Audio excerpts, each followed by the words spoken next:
The protagonist of this story had only one desire in life: to reach the very peak of martial arts. But as time went on, he realized that even if he spent his entire life training, it would never be enough to achieve his dream. He simply wasn't destined to reach the summit of martial mastery. Still, driven by deep desperation, he refused to give up. He decided to chase an ancient legend, a tale from long ago about a divine dragon that guarded a golden fruit said to grant immortality to whoever consumed it. After a fierce and deadly battle against the divine dragon guardian, he finally reached the sacred place where the legendary fruit was said to grow. He could hardly believe it. The golden fruit of legend was real. Its radiant golden light illuminated the surroundings, exuding a mysterious, divine aura. Exhausted from the long fight, he sat atop the corpse of the slain divine dragon, his eyes fixed on the glowing fruit. After catching his breath, he slowly stood and approached the tree.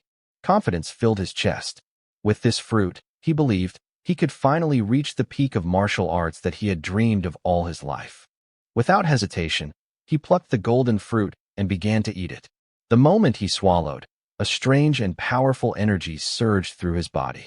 His veins throbbed, his blood boiled, and his entire being trembled as if being reforged by divine power. It was then revealed that this man's name was Gilfus Eldragon, the one hailed as the strongest human in the entire world. But decades later, Gilfus Eldragon had grown old.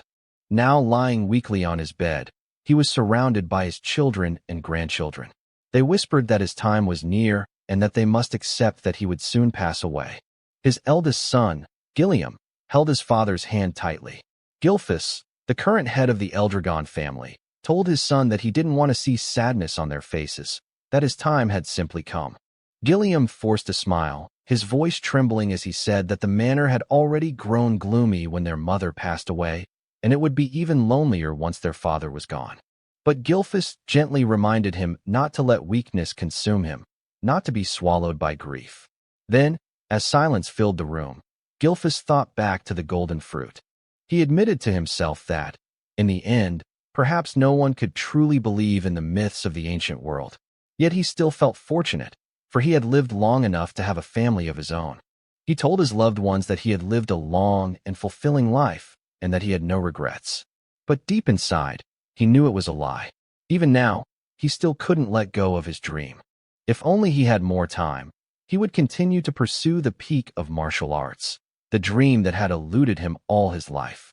And so, in his final moments, he held on to that desire until his last breath. However, in a completely unexpected twist, Gilfus opened his eyes once again. Confused, he wondered if he had merely fallen asleep. Everything felt strange. His room was different. His body felt light, and his surroundings unfamiliar. When he finally looked at his hands, his eyes widened in disbelief. These aren't my hands. Am I a baby? He quickly realized he was in a bizarre situation. But as a 10-star level martial artist, he questioned how anyone could have done this to him without him noticing. Then a thought struck him: the divine dragon and the golden fruit. He finally understood. The fruit's effect wasn't immortality, but reincarnation. Though unexpected, the realization filled him with joy.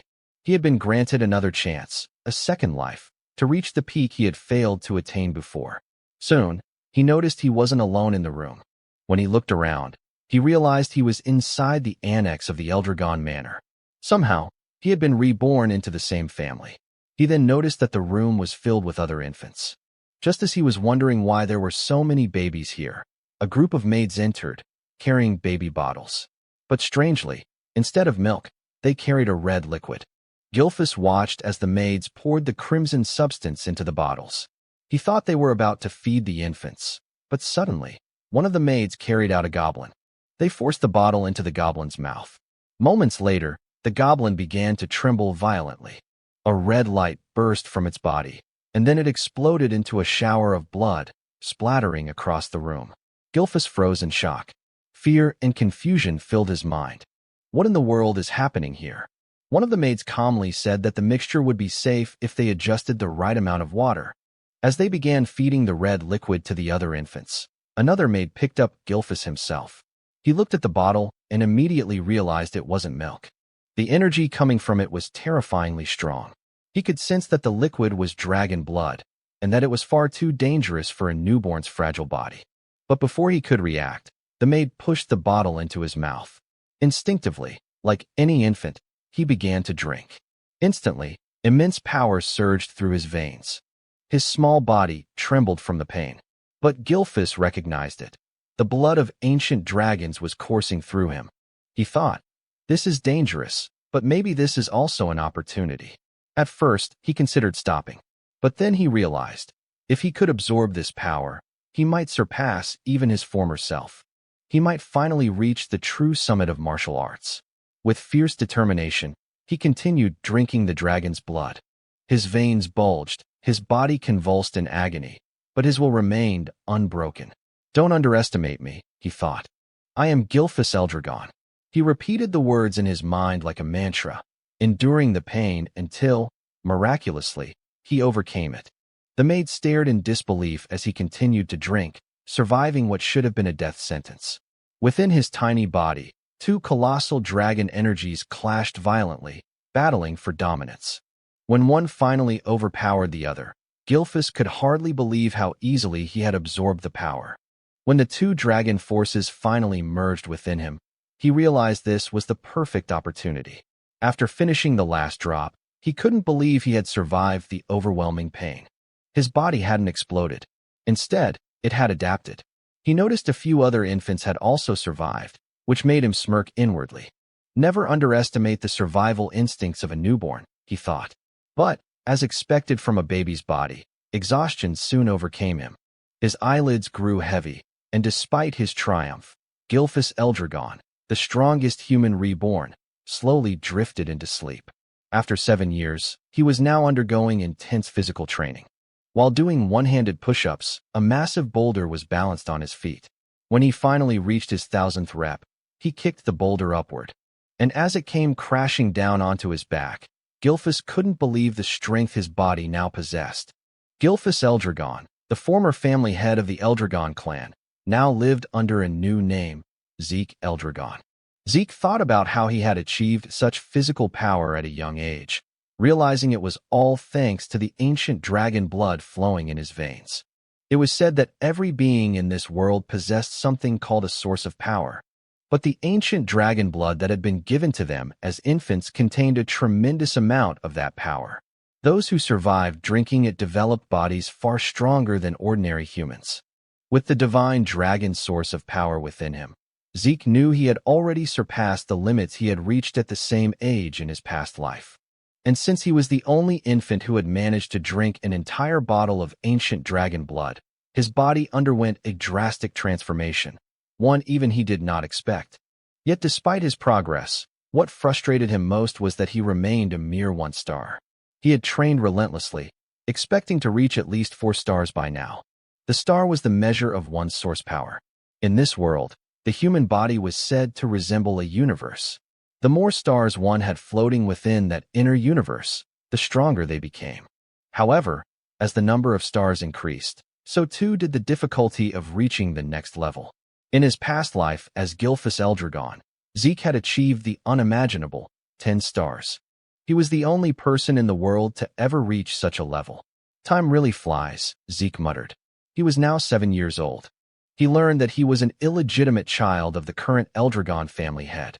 His mother had died when he was still an infant, and to this day, he had never even seen his father's face, something he considered deeply irresponsible. What shocked him most was the realization that 1,000 years had already passed since his reincarnation. He thought that reincarnation itself was already unbelievable. But after 1,000 years, the world had changed. It had become a true survival of the fittest era. The greatest proof of this was the practice of feeding infants the blood of ancient dragons, followed by a ritual known as the Dragon Trial. Only those who survived both the drinking of dragon blood and the Dragon Trial were deemed worthy to receive education and training as Eldragon warriors.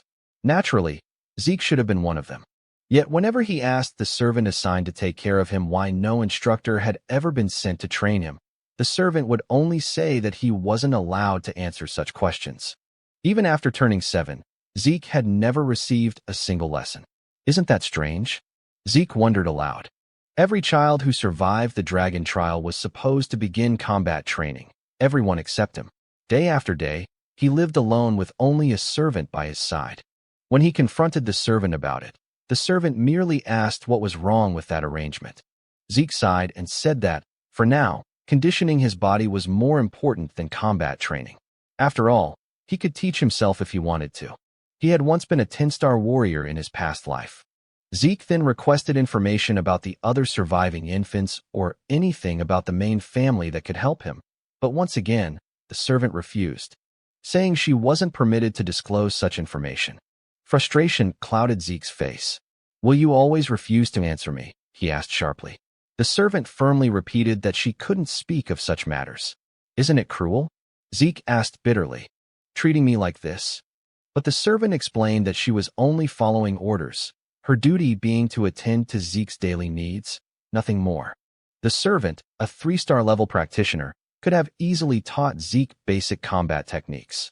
Yet Zeke had no interest in such trivial lessons. After 7 years of living with this maid, he had grown used to the same lifeless responses. Finally, Zeke decided to leave and head into the forest. The servant said nothing, merely watching as Zeke walked away. "So, she's really going to let me go?" Zeke thought, a hint of irritation in his tone. Deep in the forest, Zeke uprooted wild poisonous herbs and ate them without hesitation. As before, the taste was vile, but this was part of his training method. Then, suddenly, he noticed something. He took a deep breath, forcing himself to stay calm as he repeated to himself, "Be patient. Be patient." He could feel someone, or something, watching him from afar, observing his every move. No matter how hard he tried, he couldn't shake the presence. After a few moments, Zeke sighed. "They followed me all the way here, huh?" When he could no longer stand it, he called out, "You might as well come out if you've got something to say."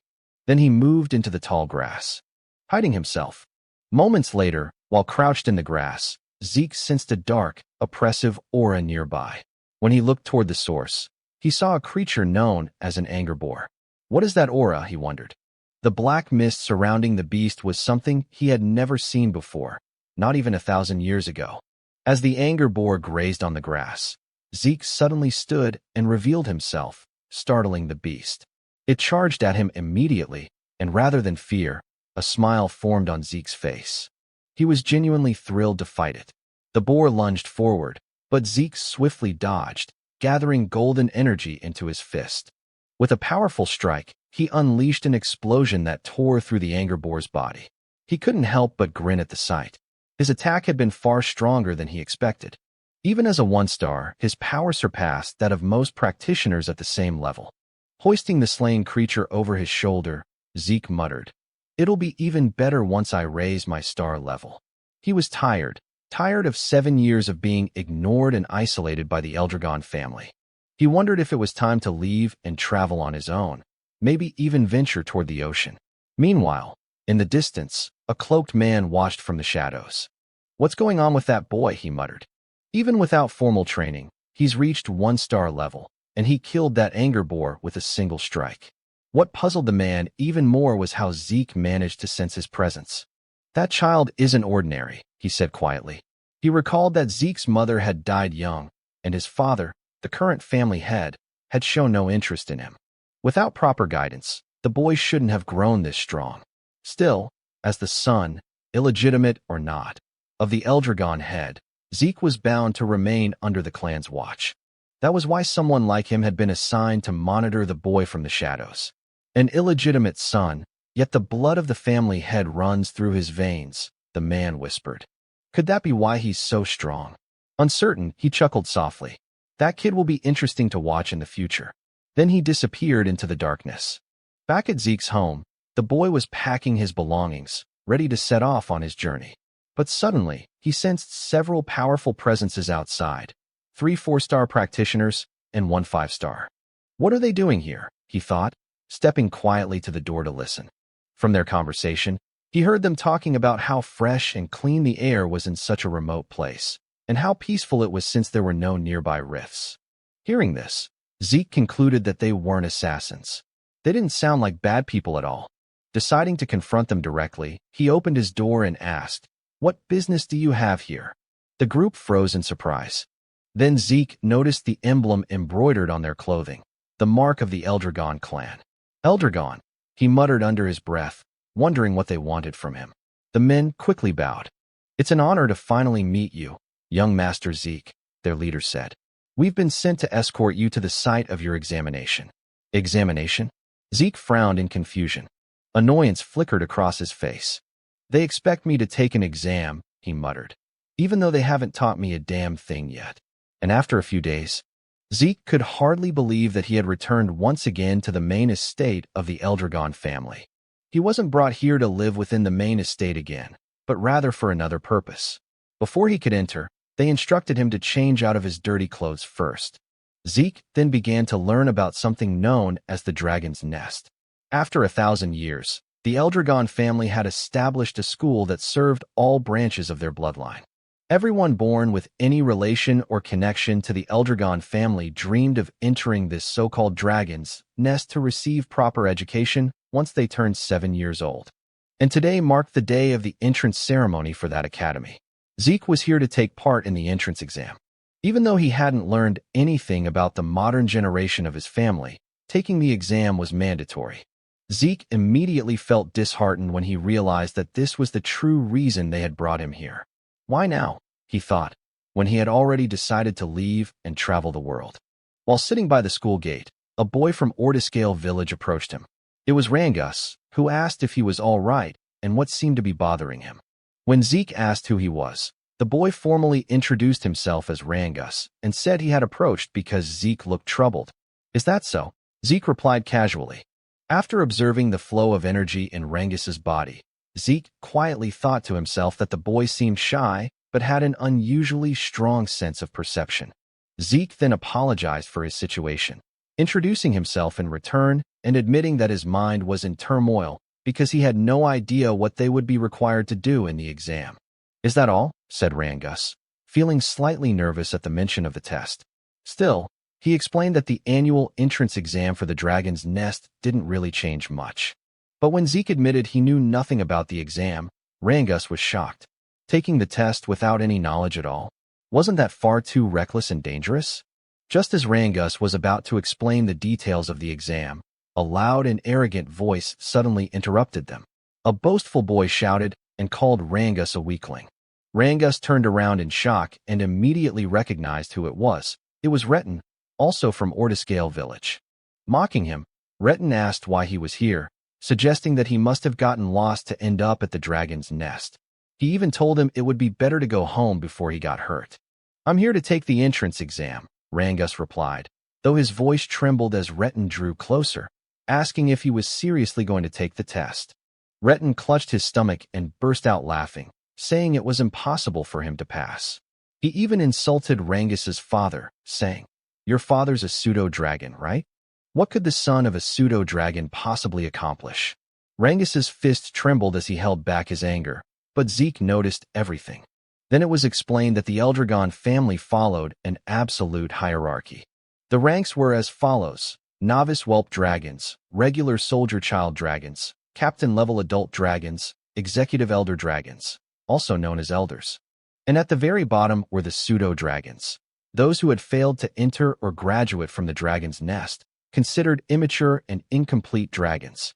Yet Rangus had long dreamed of proving that even if they were called pseudo-dragons, they were still dragons nonetheless. Zeke was surprised and asked why Retin was so sure Rangus would fail the exam even before it started. "Who the hell do you think you are?" Retin snapped, asking if Zeke had a problem with him. Zeke calmly said he was merely curious why Retin was so confident Rangus couldn't pass. Retin pointed at Rangus and shouted that the reason was obvious. He was just a weakling. Zeke tilted his head and asked if he really thought Rangus was weak, because from what he could sense, Rangus seemed even stronger than them. Hearing that, Rangus's eyes widened in disbelief. It was the first time someone had stood up for him. The arrogant boys grew angry and asked if Zeke was seriously claiming they were weaker than a pseudo-dragon, a being they saw as inferior. But before things could escalate, a man arrived and drew everyone's attention. He was the adult dragon examiner, announcing that the Dragon's Nest entrance exam was about to begin and that all participants should register to receive their numbers. As Retin left, he glared at Zeke and warned that he wouldn't forget his face. Zeke sighed and said there was no need for anger, remarking that the children of this generation seemed to have such short tempers. Rangus quickly replied, "That wasn't that strange, since we're about the same age." Rangus added that anyone would be angry if told they were weaker than him. "Is that so?" Zeke muttered lightly. Since the entrance exam was mandatory, they had no choice but to take it. Though Zeke was surprised when Rangus said it was actually possible to skip the test, Zeke's eyes widened, and Rangus realized Zeke truly didn't know anything about it. Rangus advised him that it might be better to withdraw now before he got hurt. But Zeke replied confidently that a genius like him would never withdraw from a challenge. Rangus could only shake his head and say that Zeke was overly confident despite knowing nothing about the exam. Zeke simply laughed and said that whatever the test may be, they should hurry since it was about to start. Rangus had no choice but to agree. When they arrived at the testing grounds, the examiner announced that the exam was simple. To pass, they only needed to scratch the stones placed behind him. However, no other weapons were allowed except those provided by the academy. Still, they were free to use their bare hands if they wished, but each participant only had 3 attempts. "That's it," Zeke said, sounding unimpressed. After surviving the dragon trial when they were still infants, he expected something far more terrifying and intense. But this seemed disappointingly simple. The examiner then called the first participant and instructed him to begin. The boy, nervous but determined, struck the massive stone with all his strength. The sound of metal clashing against rock echoed loudly, ringing in their ears. But to everyone's shock, the boy's sword snapped in half, and the recoil shattered his arm. Zeke was stunned at what he saw. As the boy writhed in pain, the examiner calmly said that he still had 2 remaining attempts and asked if he wished to continue. But since the boy could no longer stand, the examiner declared him failed and ordered the others to clean up the area. As the injured participant was dragged away, the next number was called. Rangus trembled in fear at what he witnessed, while Zeke grew annoyed. "So this is what they call an exam," he muttered. He then asked what kind of stones they were using. It was explained that the stones possessed regenerative properties. Any scratches would vanish in an instant. Moreover, they could reflect physical force 100-fold when struck with power. Zeke immediately said that such materials were far too excessive for an entrance exam. But Rangus explained that it was still possible to scratch them if one could properly circulate their source power throughout their entire body before attacking. "I see," Zeke said. He realized that the circulation of source power was far more important than martial arts skills in this exam. After glancing at the other participants, he thought that only a few would be able to pass, including those arrogant boys. As the exam continued, more and more failed than passed. Many were injured badly due to the stone's ability to reflect ordinary physical attacks. Then, after a few moments, the examiner called out Zeke's number. "It's my turn," Zeke said with a calm smile. Rangus, still nervous, asked if he really had no intention of withdrawing. But Zeke simply walked forward, telling him not to worry. As he approached the examiner, the man's eyes widened in shock. Zeke's aura began to flare up, faintly revealing the might from his previous life as Gilfus. The examiner told him to step forward and choose a weapon, but Zeke said it wasn't necessary. His fists alone would be enough. The crowd murmured in disbelief. No matter how skilled he might be in circulating source power, they thought there was no way he could scratch the stone with his bare hands. His fists would surely shatter instead. Some of them said that not only Zeke's fists but also his arms would be destroyed, which made Rangus extremely nervous for him. Along with his fear came anger toward himself, thinking he should have forcibly stopped Zeke to prevent him from getting hurt. The examiner then gave the signal to begin. As Zeke approached the massive stone, he placed his hand on it, noting that this was the first time he had ever seen such a material. He thought to himself that it must have been formed over 1,000 years ago, and even now, there were still many things about the current generation that he didn't fully understand. But that didn't matter anymore. He immediately gathered his source power into his fist.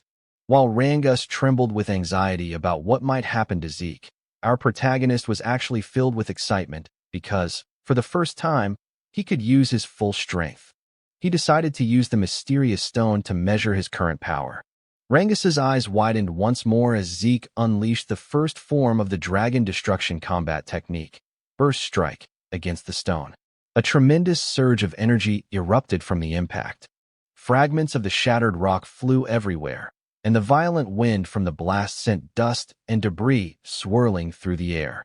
In awe, yet on guard, Rangus quickly shielded himself from the aftermath, while the examiner's eyes widened in disbelief at what he had just witnessed. As the dust began to settle, Zeke stood there with a smile on his face, remarking that the technique he used still seemed too much for his current strength. Despite the severe injuries to his hand, he laughed at himself, realizing he still needed much more intense training. The other participants were speechless at what they had seen. Retin looked both shocked and annoyed that Zeke had destroyed the enchanted stone. A woman watching commented that Zeke was truly interesting. While the others still couldn't get over what had happened, Zeke waited happily for the examiner to announce the results, but the examiner was still in shock. The stone Zeke had destroyed was known to regenerate itself, and the only ones capable of breaking it were supposed to be those who had already reached the 4-star level or higher. Yet now, a mere child stood before him, having done what seemed impossible.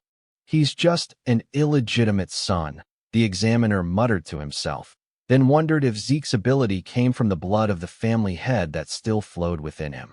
He also realized that the technique Zeke used seemed strangely familiar. Still dazed, the examiner didn't respond right away, so Zeke called out to him impatiently, asking for the result. Snapping back to his senses, the examiner finally declared that Zeke had passed the test.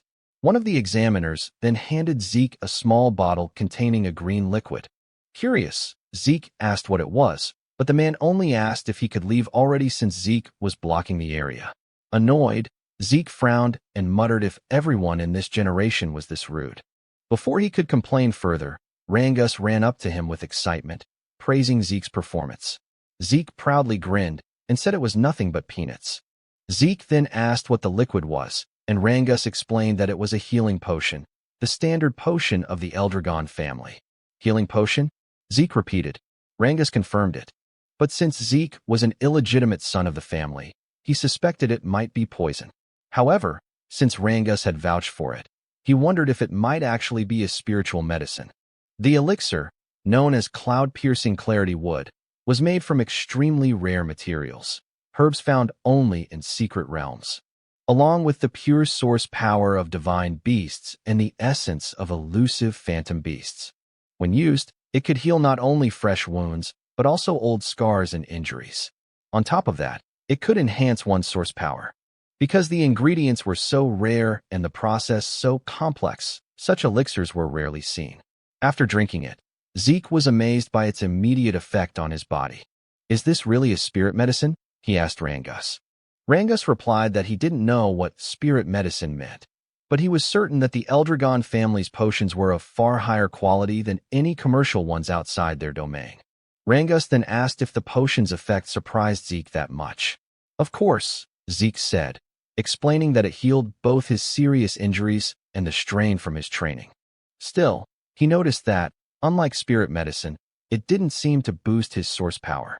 Rangus, on the other hand, said he was even more amazed by Zeke himself, to which Zeke chuckled and told him not to joke. Zeke thought to himself that the potion's existence showed how far knowledge had advanced over the last 1,000 years.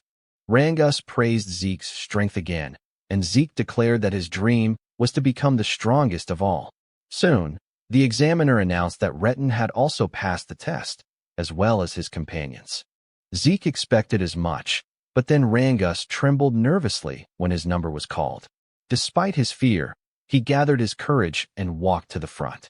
Watching his stiff movements, Zeke wondered why Rangus was so nervous, then shouted to encourage him, telling him to trust himself.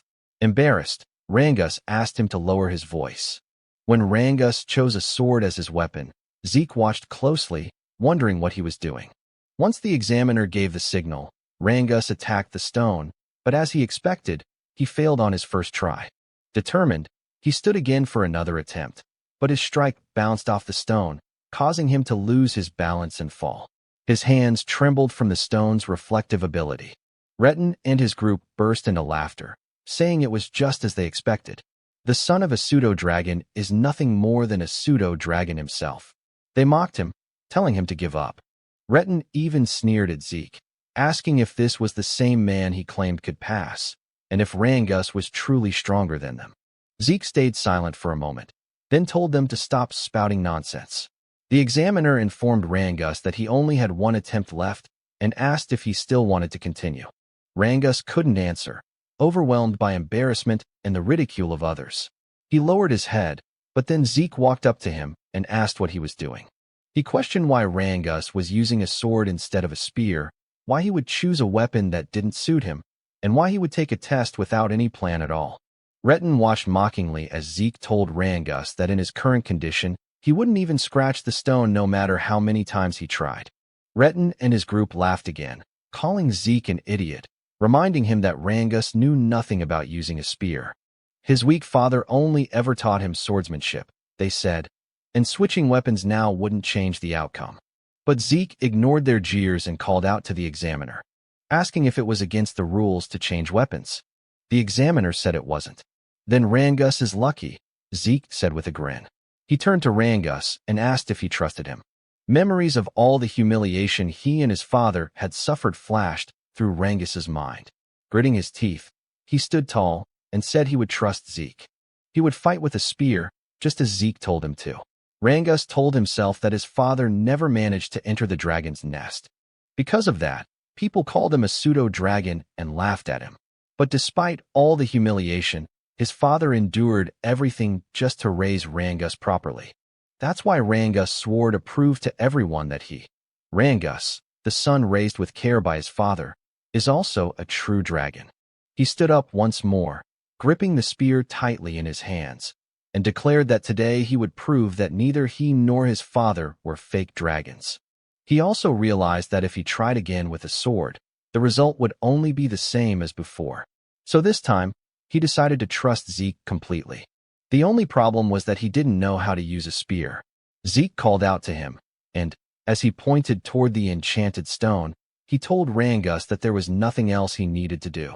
Just thrust the spear straight into the stone without thinking about anything else. Just pierce it straight through, Zeke said firmly. Rangus tightened his grip on the spear. He knew that, under normal circumstances, stabbing the stone directly wouldn't cause even the slightest damage, especially since it had a strong regeneration element. But Zeke was the first person to ever stand up for him, even though they had just met that very day. It was something new and unfamiliar to him. But because of that, he chose to place his full trust in Zeke and believe in his own strength this time. He gathered his source power into the spear and immediately noticed something strange.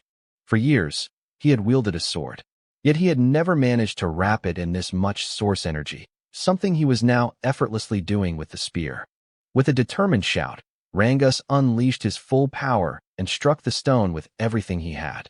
Retin nearly died laughing, saying exactly what he had predicted, that changing weapons wouldn't help him pass the test. But Rangus didn't stop. He felt something different, something powerful. The spear in his hands felt like an extension of his own body.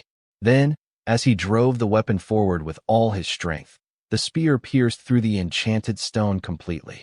The shock on Retin's face, and those of his companions, was priceless. Even the examiners couldn't hide their astonishment, delighted by what they had just witnessed. Rangus hadn't just scratched the stone, he had pierced straight through it. Zeke immediately praised him. While Rangus himself could hardly believe what he'd done, even after the examiner officially declared that he had passed, Rangus still asked in disbelief if he had really succeeded. Zeke smiled, wrapped an arm around his shoulder, and confirmed it. Overwhelmed with joy, Rangus nearly cried as he hugged Zeke tightly, shouting over and over that he had done it, that he had passed the test. Retin's group, however, refused to believe it. They called it luck, but Retin himself stayed silent, shaking with rage. He couldn't accept that, just as Zeke had said, Rangus was actually stronger than them, and that his result was far better. The examiner then announced that the test had officially ended. Afterward, he declared that the entrance ceremony would begin shortly. Zeke immediately asked if the test was truly over. Rangus replied that it seemed so, but added that there would probably be more tests once they entered the dragon's nest.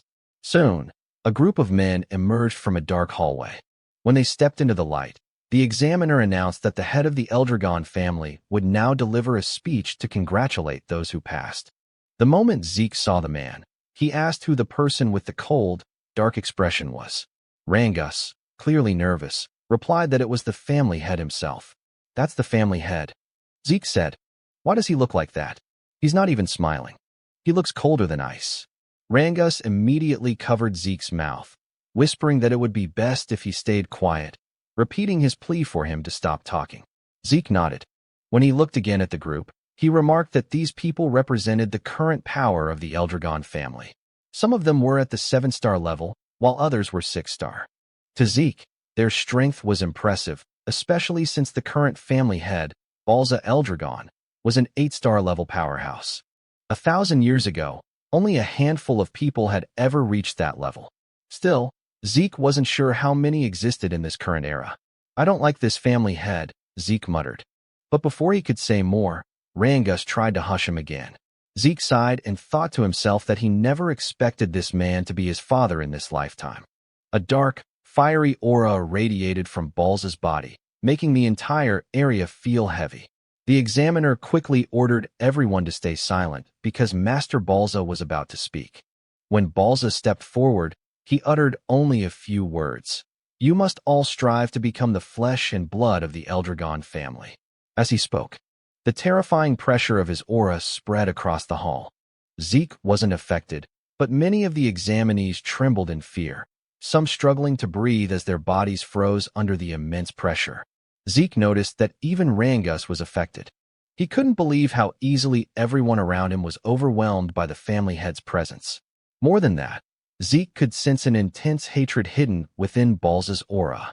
He didn't know the reason behind it, but even so, he couldn't bring himself to like the man who was supposedly his father. When Balza turned away, another man stepped forward and drew everyone's attention. He had blonde hair and cheerfully thanked Balza for his words. He then said that Master Balza had high expectations for them all, and that just like his master, he would also keep his own speech short. As Zeke wondered who this man was, the speaker simply told everyone to train hard and grow stronger. "That's it," one of the examiners muttered. The man smiled and said that people who worry too much about small things go bald early, so he wouldn't bother with long speeches. Zeke couldn't understand what was wrong with them, but at least the atmosphere in the hall had lightened up. The examiner then announced that the new students would now be assigned to their dormitories. Everyone whose number was called had to head there immediately. Zeke asked if they wouldn't all be staying in the same dormitory, and Rangus explained that there were 4 East, West, South, and North dorms. Every student accepted into the academy was allowed to live in one of those 4 halls. When Zeke's number was called, he stood up and waved goodbye to Rangus. He was assigned to the East Hall. As he walked through the corridor, he commented that a lot had changed in this place over the past 1,000 years. After finding his room, he said that he must have gotten lost since it took him a while to arrive, and his roommate had probably gotten there first. When he opened the door, he cheerfully greeted his new roommate and apologized for being late. He then said that from today on, they'd be sharing the same room. But to his surprise, his new roommate turned out to be none other than Rangus himself. Zeke couldn't help but laugh, saying it seemed like fate kept linking them together. He asked if there was anything else scheduled for the day, and Rangus confirmed that their training would start tomorrow. "Is that so?" Zeke said casually, prompting Rangus to ask if he hadn't listened to the examiner's earlier explanation. Zeke admitted that he hadn't, on purpose. Rangus sighed and said they should get some rest early since training would begin the next day. As Zeke gazed out the window, he thought about his plan to escape from the Eldragon family and travel the world. But after what he'd learned about the enchanted stone with regenerative properties and the healing potion, he realized he had discovered many interesting things during the exam. If he truly wanted to understand all the changes that had taken place over the past 1,000 years, he thought, then maybe staying with the Eldragon family for a while wouldn't be such a bad idea after all. A month passed at the academy, and their training continued to grow harsher, holding heavy dumbbells in both hands. The instructor explained that the dragon's breath he was teaching them was one of the most important techniques ever created by the 15th Eldragon family head. After reminding them that they had to master the technique under any condition, the instructor's attention was drawn to a few students. Some of them, he noticed, had already mastered Dragon's Breath, especially the young woman he called Master Lika. Her overflowing energy suggested that she was close to reaching the 2-star level.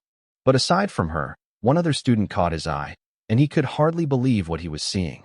Zeke was training while not only holding the dumbbells, but also balancing large stones on his head and arms. The instructor stared in disbelief and muttered to himself that the blood of the family head truly ran in Zeke's veins. However, it was said that no one had ever taught Zeke anything since he was a child, which is why everything he was witnessing now felt unfamiliar to him.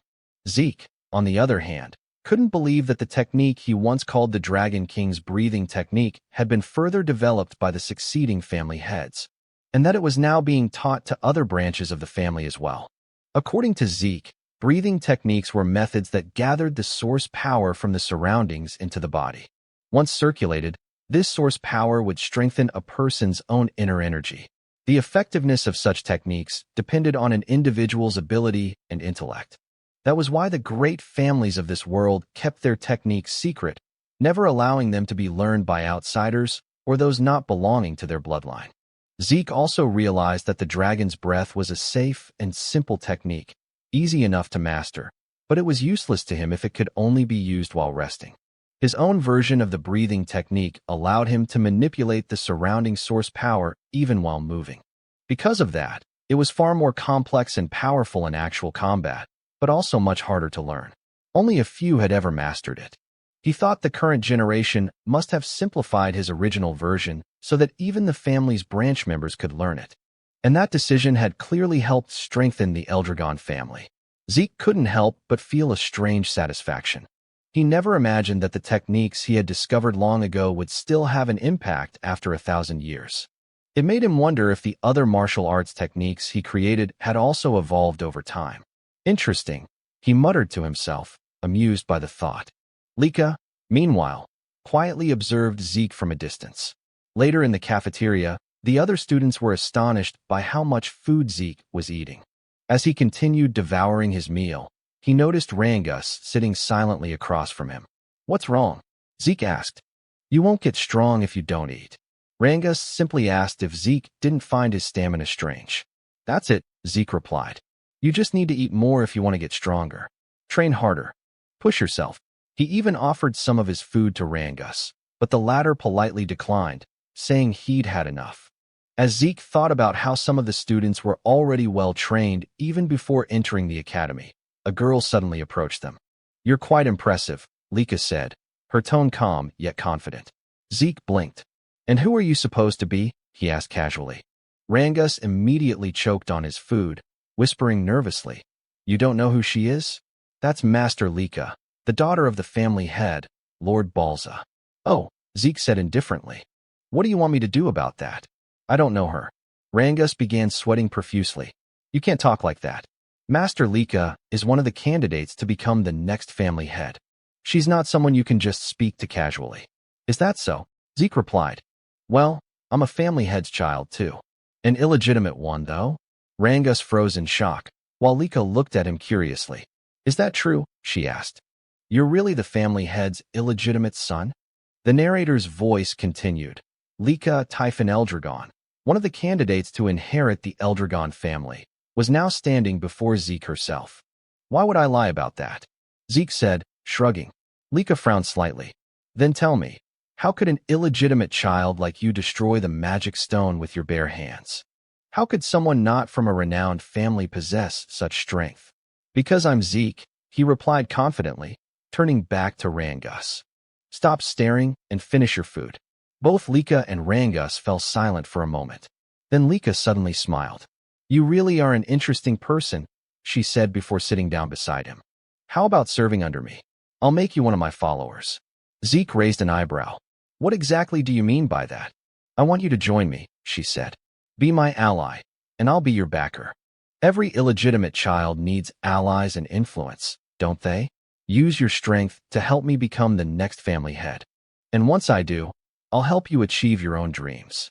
Zeke didn't even hesitate. "No," he said flatly. Lika frowned again. "Why not? Don't tell me you want to become the family head yourself." As her aura flared with a faint crackling energy, Zeke could tell that she was close to reaching 2-star level. For someone her age to release an aura like that, she was indeed impressive. Still, Zeke remained calm. "You can think and do whatever you want," he said. "But I have no interest in being family head or any kind of title." "Why?" Lika asked coldly. Zeke stabbed his knife into the table. "Because I don't need to serve anyone," he said, his voice steady but sharp. "I'm the strongest person there is." The cafeteria went silent. Even Lika couldn't believe what she was feeling. Zeke's presence had completely overwhelmed her for a moment. Rangus immediately stepped in to diffuse the tension, urging both of them to calm down. But Lika wasn't the type to back off, embarrassed and angered by what just happened. She decided to challenge Zeke to a duel. Zeke, however, didn't seem to care and simply continued eating. Moments later, a commotion spread across the campus. "Where are they going?" one student asked. "To the training grounds," another replied. "There's going to be a duel between the younger generation. Master Lika herself is fighting." "What? Master Lika from the Typhon family," someone exclaimed. "Who's brave enough to challenge her?" When they arrived at the training grounds, everyone whispered among themselves, wondering who would face her. Zeke, meanwhile, couldn't believe Lika was actually serious about the duel. "Are you all right with this?" Rangus asked nervously. "You'll be fighting Master Lika. Even if you call her master, I don't know who she is," Zeke replied bluntly. Rangus sighed. "You should at least show some respect now that I know you're also the family head's son." "Do what you want," Zeke said. Still, Rangus tried to explain. "What's important now is that you understand who you're up against. Master Lika isn't just anyone. She's the daughter of Lord Balza Eldragon, and she also carries the blood of the Typhon family, one of the 4 great families supporting the Eldragons. She's a prodigy who mastered all forms of the Typhon family's hereditary lightning greatsword technique at a young age. Like her father's other children, she has terrifying talent." Zeke tilted his head. "I didn't understand a word of that except that she's the family head's daughter." Rangus stared at him. "How do you not know any of this?" "Because I don't," Zeke said plainly. "So don't ask me." Rangus blinked as Zeke suddenly laughed. "But since I don't know anything about her," he said with a grin, "that'll just make the fight more fun." "Sounds exciting." Rangus could only sigh and worry. No matter how strong Zeke was, Master Lika was on another level entirely. "Why did you even accept her challenge?" he asked. "I never run from a fight," Zeke answered. "And it looks like my challenger's ready anyway." At that moment, Lika stood with her sword planted firmly in the ground. Her aura flared, lightning crackling faintly around her. "Are you two done talking?" she asked coldly. Lika shouted, asking if they were finally done talking, and Zeke replied that he was ready. Rangus, trembling in fear and shock, immediately ran away from them, warning Zeke to be careful in their fight. Zeke then turned to Lika and asked why she was so determined to fight him. Lika explained that she wanted to become the next family head of the Eldragon family, and to achieve that, she needed to defeat Zeke and make him one of her followers. "What do you mean by that?" Zeke asked, wondering what his connection was to her dream of becoming the family head. Lika questioned him back, asking if he truly had no idea about the current situation of their family and whether being an illegitimate child was the reason he was so unaware. Zeke simply answered that he didn't, admitting that his knowledge about their family was limited. Because of that, Lika began explaining. She said that including both of them, there were 5 candidates to become the next family head. Except for Zeke, all of her siblings were connected to the 4 major branch families of the Eldragon clan. The position of family head was so important that it became a source of conflict among those branches. For that reason, all of Zeke's siblings had entered the dragon's nest to study and represent their respective families. Since the fight for succession had turned into a fierce competition, Lika needed strong allies to stand against her older brothers. Zeke quickly understood that this was a power struggle between the 4 main branches of the Eldragon family. He found it all too complicated and wasn't even sure if he wanted to understand it. Lika then continued, saying that as one of the candidates for family head, she needed to strengthen not only her knowledge and power, but also her influence by gathering strong followers. Without another word, she charged straight toward Zeke, declaring that she would defeat him right then and there to make him one of her subordinates. But Zeke easily dodged her powerful strike, as well as the flurry of attacks that followed. Still, Lika refused to let him escape. The onlookers couldn't believe what they were seeing. The speed of their movements was incredible. Lika's attacks, despite her heavy greatsword, flowed so smoothly and rapidly that it seemed almost effortless.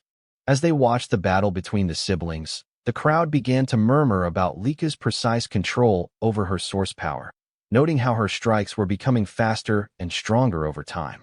They could only marvel at the power of a true daughter of the family head from one of the main branches. Some even said the fight's result was already obvious. What they didn't know, however, was that Lika herself was growing increasingly frustrated. She couldn't understand how Zeke kept dodging every single one of her attacks, or why it felt like he was simply toying with her. Rangus, who was watching from a distance, couldn't help but be amazed, his earlier worries fading away as he saw Zeke's calm movements. Zeke then remarked that the martial arts Lika was using were unlike anything he had seen before. He admitted that her movements were far faster than those of any ordinary one-star level fighter. But Lika, irritated, shouted for him to stop talking and focus on their fight. Zeke clenched his fist and said he was already focused, and that was exactly why he could unleash such a powerful strike so easily. His punch landed squarely, and Lika immediately gagged from the force. She fell to her knees, gripping her sword and stomach in pain. The spectators gasped and began whispering among themselves, wondering how Zeke managed to avoid all of Lika's attacks and who this mysterious boy truly was. As Lika struggled to stand, she asked why none of her strikes could land. Compared to other one-star fighters, she knew she was much faster. So, logically, Zeke shouldn't be able to keep up. Zeke admitted that she was indeed faster than any one-star he had ever seen. But in his eyes, she was still just a one-star. "You're a one-star, too," Lika snapped, saying that Zeke shouldn't be able to match her speed and movements. "There's a simple reason for that," Zeke replied. "Your breathing, the movement of your eyes, even the shift of your muscles. I can read them all. By observing these small details, I can predict your next move. It's all based on experience." "Don't make me laugh," Lika shouted, launching another fast strike toward him. But Zeke easily dodged again, saying that just like his words a moment ago, he could see and read her every move. In the next instant, he countered with another powerful attack that sent Lika crashing into the wall with violent force. The spectators screamed in shock, asking if Lika had really been defeated. "Master Zeke, that was amazing. You beat Master Lika," Rangus shouted in excitement. But Zeke calmly said that it wasn't over yet. Their fight wasn't finished. As the dust cleared, Lika stood once again, bruised but defiant. Zeke noted that she had focused her source power into her core, allowing her to endure his attack without suffering serious damage. He smiled slightly and admitted that Lika was truly an extraordinary girl. "That's enough, Master Lika," Rangus pleaded. But Zeke told him to move back, warning that he could get caught in their next exchange. Zeke then noticed an intense surge of aura flowing from Lika. He wondered if she had just advanced to the 2-star level. The spectators noticed it, too. They couldn't be mistaken. The glowing mark on her body was proof that she had indeed become a 2-star with a white aura. The 2-star level was a stage where one could channel source power into their martial arts, even manifesting it outside their body. Lika thanked Zeke, saying that because of him, she had achieved the 2-star level earlier than expected. But because of that, she declared, "You no longer have any chance of winning." With her aura blazing, she charged toward Zeke, her great sword surrounded by radiant power. Zeke only laughed. He looked genuinely thrilled. "You've really improved," he said with excitement, dodging another rapid strike. "Your speed is incredible now." But his expression suddenly changed when he felt a sting on his cheek, a shallow cut. "I know I dodged that attack," Zeke thought to himself. Lika smirked and asked if he could finally see the difference in their strength. "This is my true ability," she said proudly. "Now that I've become a full 2-star and gained my aura, I'll show you the real power of the Typhon Greatsword technique." "Oh, then I get to witness a martial art I've never seen before," Zeke said, smiling in excitement. To him, this was turning out to be the most thrilling and enjoyable moment of their fight. Lika suddenly unleashed the lightning greatsword technique, Lightning Flash. Her sword crackled with blinding golden energy as she charged forward. Zeke was instantly enveloped in a storm of lightning, forcing him to retreat a step back as he shouted, "Wait a second. What kind of technique was that? How can you manipulate lightning like that? Isn't this too much for a sparring match? Lika smirked, driving her sword into the ground as golden light surged around her. You seem surprised, she said calmly, summoning another move. Lightning net. Sparks erupted from the earth, forming a glowing web of electricity that shot toward Zeke, but he narrowly dodged it. As he landed, he muttered to himself, her power has grown tremendously. Her strength now is nothing like before. At this rate, this fight won't be easy. The audience murmured in awe, unable to hide their astonishment. Ever since Lika had advanced to 2-star level, the tide of the battle had completely turned. Rangus, who had been watching anxiously, began to worry. Zeke noticed that Lika's movements were simple, nothing new compared to her 1-star self. But every swing of her blade now carried far greater force. Her lightning greatsword technique was overflowing with power, her aura amplifying each strike. What surprised Zeke even more was the speed. Lika was moving faster than he could have anticipated, and her lightning felt strangely mysterious. Still, he remained confident. Even if she could cloak herself in thunder, he was sure he could counter it. Yet curiosity filled him. What kind of power was this? What kind of lightning could she command? While evading her continuous assaults, he studied her every move, analyzing her aura and its rhythm. Lika, noticing Zeke's calm smile as he danced away from her attacks, frowned. You look too relaxed for someone in a duel, she sneered. Let's see how long that lasts. She dashed forward once more, her sword blazing with light as she used swift thunder, enveloping herself in golden lightning. But again, Zeke evaded at the last moment. She's as fast as lightning itself, he thought, only for Lika to swing her sword mid-charge. The blow struck true this time, sending Zeke flying backward with a powerful shock wave that scattered dust and debris across the field.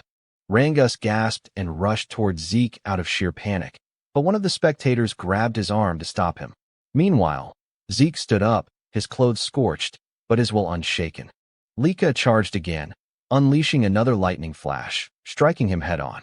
Yet Zeke still stood tall afterward. How is he still standing?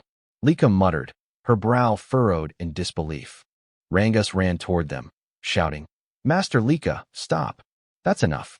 We've already seen your strength. But Lika snapped back coldly.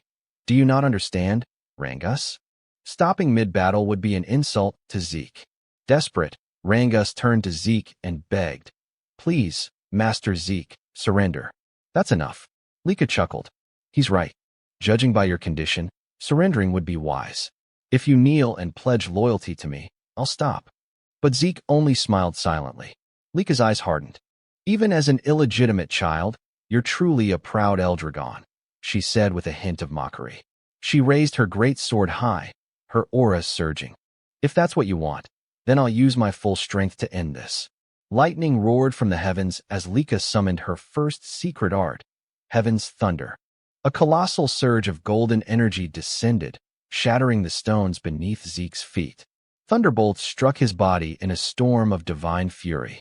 Rangus cried out in terror, watching his friend's body engulfed by golden lightning, smoke rising from his charred form. Lika drove her sword into the ground, exhaled deeply, and said softly, I'm sorry, Zeke, but this is the end. But then, a voice echoed through the crackling air. Is that so?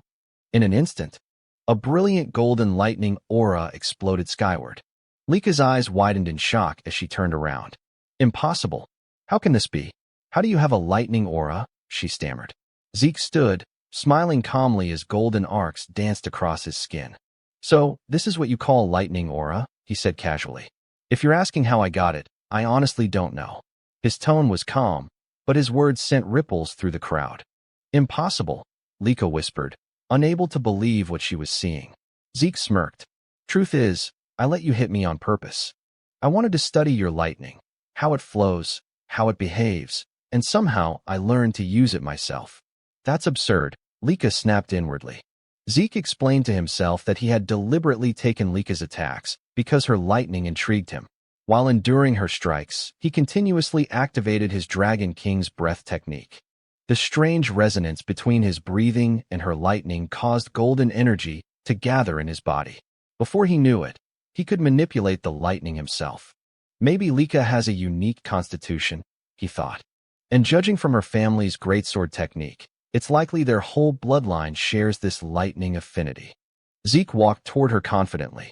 I never expected lightning-type source power to be this incredible. This duel turned out to be the perfect training. With a grin, he added, thanks to you, Lika, I've reached 2-star level myself. Golden lightning flared around him as he declared, our battle isn't over yet. Lika roared and charged again, her great sword glowing with power, unleashing another blinding attack. But Zeke sidestepped effortlessly and prepared a counterstrike. However, as he moved, he suddenly vanished in a flash and reappeared on the opposite end of the arena. What just happened, he muttered. He then realized, when one gains immense source power, it strengthens the body's muscles and nerves. This new lightning aura must have changed my physiology. I can't fully control my speed yet. In the stands, Rangus was speechless. He couldn't follow their movements anymore. Both fighters were blurs of golden light and thunder. Am I just imagining things? Or has Lika not landed a single hit lately? He wondered. Frustrated, Lika shouted, are you mocking me, Zeke? Stop toying with me. I'm not, Zeke replied calmly. But I will admit you're a real threat. He then lunged forward, delivering a powerful kick, but Lika blocked it with her sword, the force pushing her backward. Zeke straightened, smirking. I think it's time to end this. End this, Lika repeated, narrowing her eyes. Yes, Zeke replied. I've been thinking of creating a new technique for a while now, and this seems like the perfect time. Creating a new technique? She said in disbelief. Zeke nodded. Exactly. He paused for a moment, then murmured, should I call it a first form, or maybe a special form? Lika blinked, confused. Did he even receive proper combat training? From which family could he have learned that? She wondered, her thoughts spinning. Before she could react, Zeke appeared beside her in a flash, lightning surging in his hand. Dragon Destruction Combat Arts, Special Form, Lightning Peak, he shouted. The attack struck her directly, wrapping her in a fierce storm of golden thunder. Her body trembled violently, her sword slipping from her grasp as she fell to her knees before him, electricity still crackling around her. The arena fell silent. Rangus and the others stared in disbelief. Zeke had won. Lika, lying on the ground, exhaled shakily. After a few moments, she forced herself to sit up, trembling. I can't believe I lost. I was supposed to become the next family head. I can't lose. Not to anyone, she thought bitterly. Zeke approached her, offering his hand. You were amazing, Lika. Truly strong, he said sincerely. It's always exciting to learn something new. This fight was worth it. Smiling warmly, he added, it'd be boring if this was the last time we fought. Let's have another sparring match sometime. Lika froze, her cheeks turning red as she stared at his outstretched hand. Despite her defeat, a faint hint of happiness appeared on her face, perhaps out of pride, or perhaps for the first time, admiration. Once again, Zeke said that they should have another sparring match soon. With a confident smile, he added that he couldn't wait for their next bout. Lika, though a bit shy, extended her hand toward him, admitting that she was no match for him and that she willingly accepted her defeat. Meanwhile, several hours later, deep inside a dimensional rift, Zeke Eldragon, the father of Lika and Zeke and the current head of the Eldragon family, stood surrounded by countless strange and feral monsters. As the creatures charged toward him, Balza's eyes began to glow with an intense light, releasing a crushing wave of aura and dragon pressure. He instantly froze every creature in place, drawing his sword. Balza invoked the first form, Genesis, of the Dragon Destruction Combat Arts. With a single fluid swing, all the monsters around him were cleaved cleanly in half. As he sheathed his sword, the Eldragon family soldiers rushed forward to finish off any remaining monsters that might have survived their master's strike. Balza turned toward the exit of the rift, but before he could leave, one of the soldiers called out to him, saying that he had an important report. Balza stopped walking and asked what it was about. The soldier informed him that Lady Lika had reached the 2-star level. Upon hearing this, Balza froze mid-step. His glowing eyes flickered, and his response came out cold and detached. So what of it? The soldier, clearly nervous, explained that reaching the 2-star level at only 7 years old was an extraordinary achievement. He added that with Lika's talent, once she graduated from Dragon's Nest, she would likely reach the 4-star level, or perhaps even the 5-star level.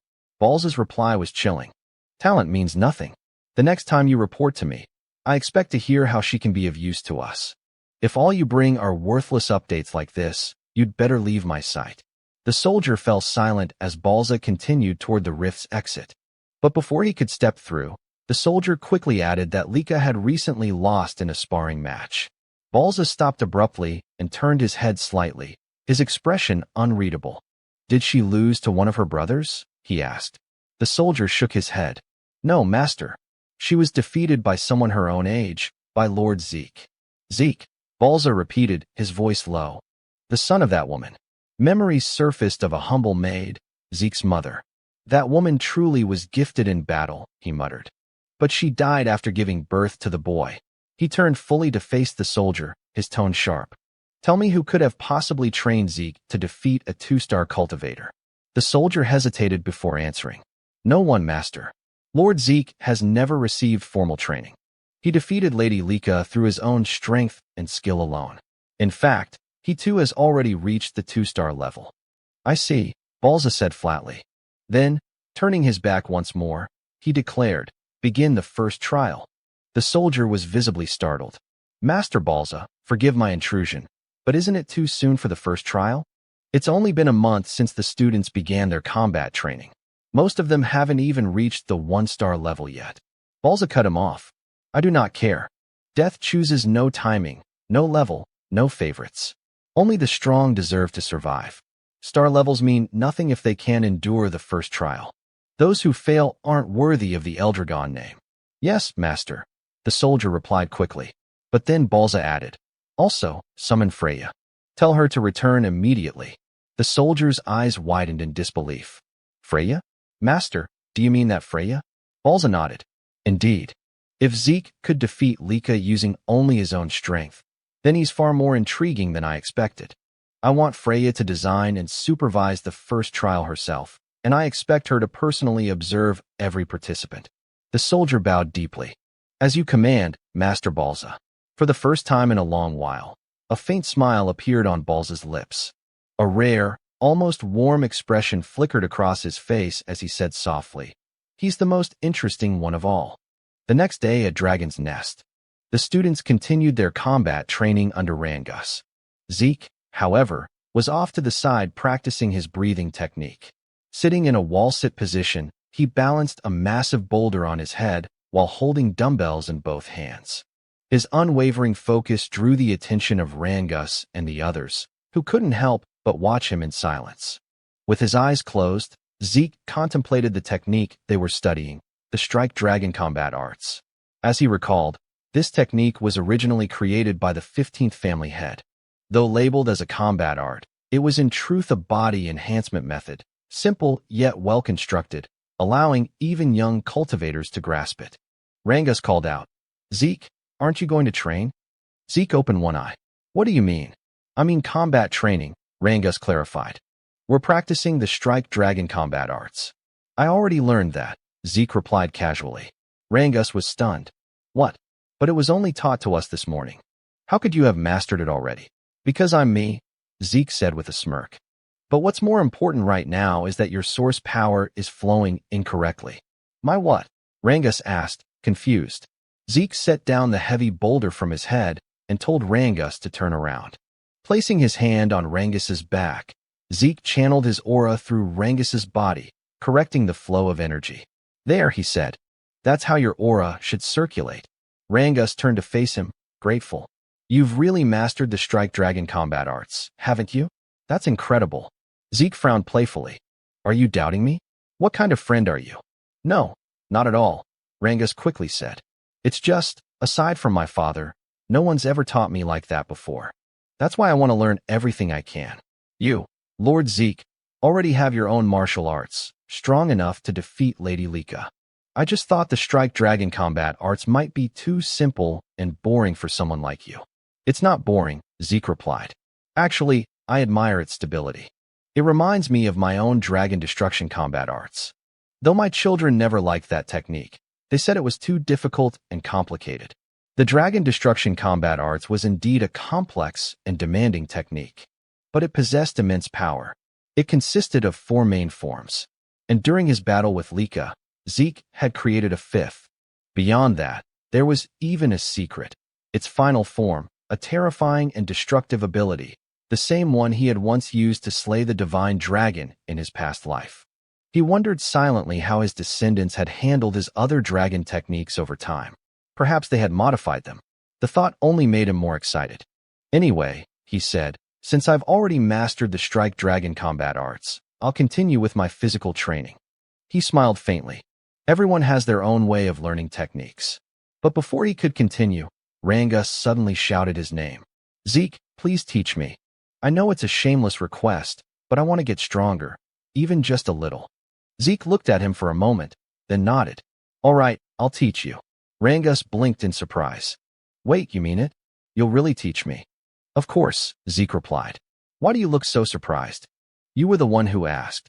I just didn't think you'd agree so easily, Rangus said sheepishly. I'm not lying, Zeke said. And I know you're worth teaching. Just then, Lika approached them. Though hesitant, she spoke up. Zeke, I'd like you to teach me too. Rangus turned to her, startled. You too, Lady Lika? Is there a problem? She asked calmly. Honestly, I used to think that no one my age could defeat me. As a candidate to become the next head of the Eldragon family, I was confident in my power. But yesterday's match shattered my pride. I still don't know how you managed to use lightning aura or how you wield it even better than I do. Zeke sighed. So now this is my fault, he muttered half-jokingly. Determined, Lika continued. I want to become stronger, strong enough to defeat our older brothers and you as well, Zeke. Please teach me. Zeke fell silent for a moment, deep in thought. Since Zeke did not answer right away, Lika asked if he was truly fine with it. Even though he was also a candidate to become the next head of the Eldragon family, Rangus agreed with her, realizing that even if Zeke was an illegitimate child, Balza Eldragon was still his father, which technically made Zeke one of the successors, whether he liked it or not. Zeke calmly replied that he did not mind, but the real question was whether Lika's body was in good enough condition to train. He said that from what he had seen in their match, her injuries would normally take at least a month to heal. Lika shook her head and said she had already used a healing potion, so there was no need for him to worry. Zeke and Rangus exchanged a look, whispering to each other. Zeke asked if that medicine truly had such absurd effectiveness. Rangus replied that if Zeke was referring to the basic potion given during the entrance exam, it definitely was not strong enough to heal Lika's wounds so quickly. Because she was the daughter of the family head, she must have used a much stronger kind of potion. Zeke sighed in amazement, muttering that this era truly was something else. Lika nodded, admitting that without the potion, she would have been bedridden for at least a month. But now, what mattered most was her request, whether Zeke would agree to train her as well. She knew that he, too, needed to train, but she wanted to grow stronger under his guidance. Zeke agreed without hesitation, saying that he never turned down young people with ambition. Both Lika and Rangus were surprised by his answer. Lika pointed out that he was also young like them, while Rangus added that they were about the same age. Zeke chuckled and agreed. Then, with a teasing tone, Zeke asked if she was truly sure about having him as her instructor. After all, he was the one who had defeated her. Lika replied firmly that she did not care about that. She did not have the luxury to be picky if she wanted to become the next head of the Eldragon family. She had to become stronger, no matter what it took. Zeke remembered how during their first encounter, she had mentioned her dream of becoming family head. He asked why she seemed so obsessed with that goal. Without hesitation, Lika answered that if she failed to become family head, she would only be used for a political marriage. She spoke bitterly, saying that in the best-case scenario, she would probably be forced to marry one of her cousins, but the worst case would be marrying a man she did not even know. Zeke's expression darkened, anger flickering in his eyes as he asked what she meant by that. Lika said it was natural, considering how valuable the Eldragon bloodline was, especially within the 4 branches of the family. Their source power was special. It could be used in countless ways. That was why the family was obsessed with keeping their bloodline pure. Rangus shuddered, sensing the terrifying aura that suddenly emanated from Zeke. His voice turned cold and sharp as he said that the Eldragon family had truly begun doing disgusting things like this. He clenched his fists, saying he would destroy such filthy and meaningless traditions. But before the atmosphere could grow heavier, several instructors arrived, immediately drawing everyone's attention. Lika blinked in surprise, wondering why they had come, while Zeke muttered that the timing could not be worse. He worried that they might have overheard what he had just said. Then, from behind them, a woman with fiery red hair appeared. One instructor stepped forward and announced that starting today, they would have a new instructor. Despite how busy this person was, she had taken the time to teach them personally, so they should be grateful. As the red-haired woman approached, she reached out her hand toward Lika and asked if she was Lady Lika. Feeling a wave of danger, Lika instinctively leaped backward. Zeke stepped forward protectively, while Rangus grabbed onto his arm in fear. The red-haired woman smiled faintly, praising Lika's sharp reaction and saying her aura quality was not bad at all. Zeke frowned slightly. He had not even sensed her presence until now. Rangus nervously asked who she was. The instructor then introduced her as Lady Freya Fywinkick of the Black Dragon Corps. Freya gave a polite smile and greeted everyone, saying she was pleased to meet them all. She then looked straight at Zeke and asked if he was Lord Zeke. When he confirmed it, she asked if he was not surprised by her sudden appearance. Zeke replied calmly that nothing she did was surprising. Freya froze for a moment as Zeke's eyes began to glow faintly, and he commented that her stealth technique was rather interesting. Freya quickly realized why even the family head, Balza Eldragon, was interested in this boy. Meanwhile, Zeke analyzed her movements. He noticed her source power was concentrated in her lower body, following a flow pattern he had never seen before. That must be why her footsteps made no sound at all. A spark of excitement lit up his eyes as he wondered what kind of martial art she used. Freya then took command of the class. She confirmed that she would be their new instructor. The students began whispering among themselves in disbelief. Lady Freya, the Tempest Wind, was known as one of the strongest warriors in the family. The other instructor confirmed that Freya was a 6-star practitioner under the Black Dragon Corps, the elite unit serving directly under the family head himself. The students were in awe, unable to understand why someone of her rank would come to teach at their academy. Freya smiled faintly and said she would indeed train them, but under one condition. They had to pass a simple test. The students gasped at her words. She told them not to worry. The test was simple. They just needed to bring a crystal like the one she was holding and survive for 1 full month inside the Poison Dragon Mountain. Rangus went pale at the name, while Zeke felt a sense of nostalgia. The Poison Dragon Mountain, he explained, was home to countless poisonous creatures. Even brushing against a single leaf could kill an ordinary human instantly. It was a region of pure danger. Zeke recalled how, in his previous life, he had often used that place as his personal training ground. Still, he thought this test might be too cruel for young students. Freya explained the rules. Each student would receive 1 crystal orb. If their orb broke or was lost, they would immediately be disqualified. When someone nervously asked what happened to those who were disqualified, Freya replied bluntly that they would be expelled from the dragon's nest. She added that they did not need to worry about the poison itself. If they properly used the dragon's breath-breathing technique, they would be fine. As long as they held on to their orbs and controlled their breathing, they could survive. Lika pointed out that aside from poisonous plants, there were monsters there, too. Freya's eyes turned sharp as she said they would need to defeat those monsters themselves, since that was the only way they could secure food. Without hunting, they would not last even a few days. The students were horrified. Retin muttered that it was impossible. Many doubted whether their basic combat technique, the strike dragon, could even hurt the creatures living there. Freya smirked and told them not to panic. They had 5 days to prepare. During that time, they could each choose a basic weapon art from the Eldragon family archives to learn.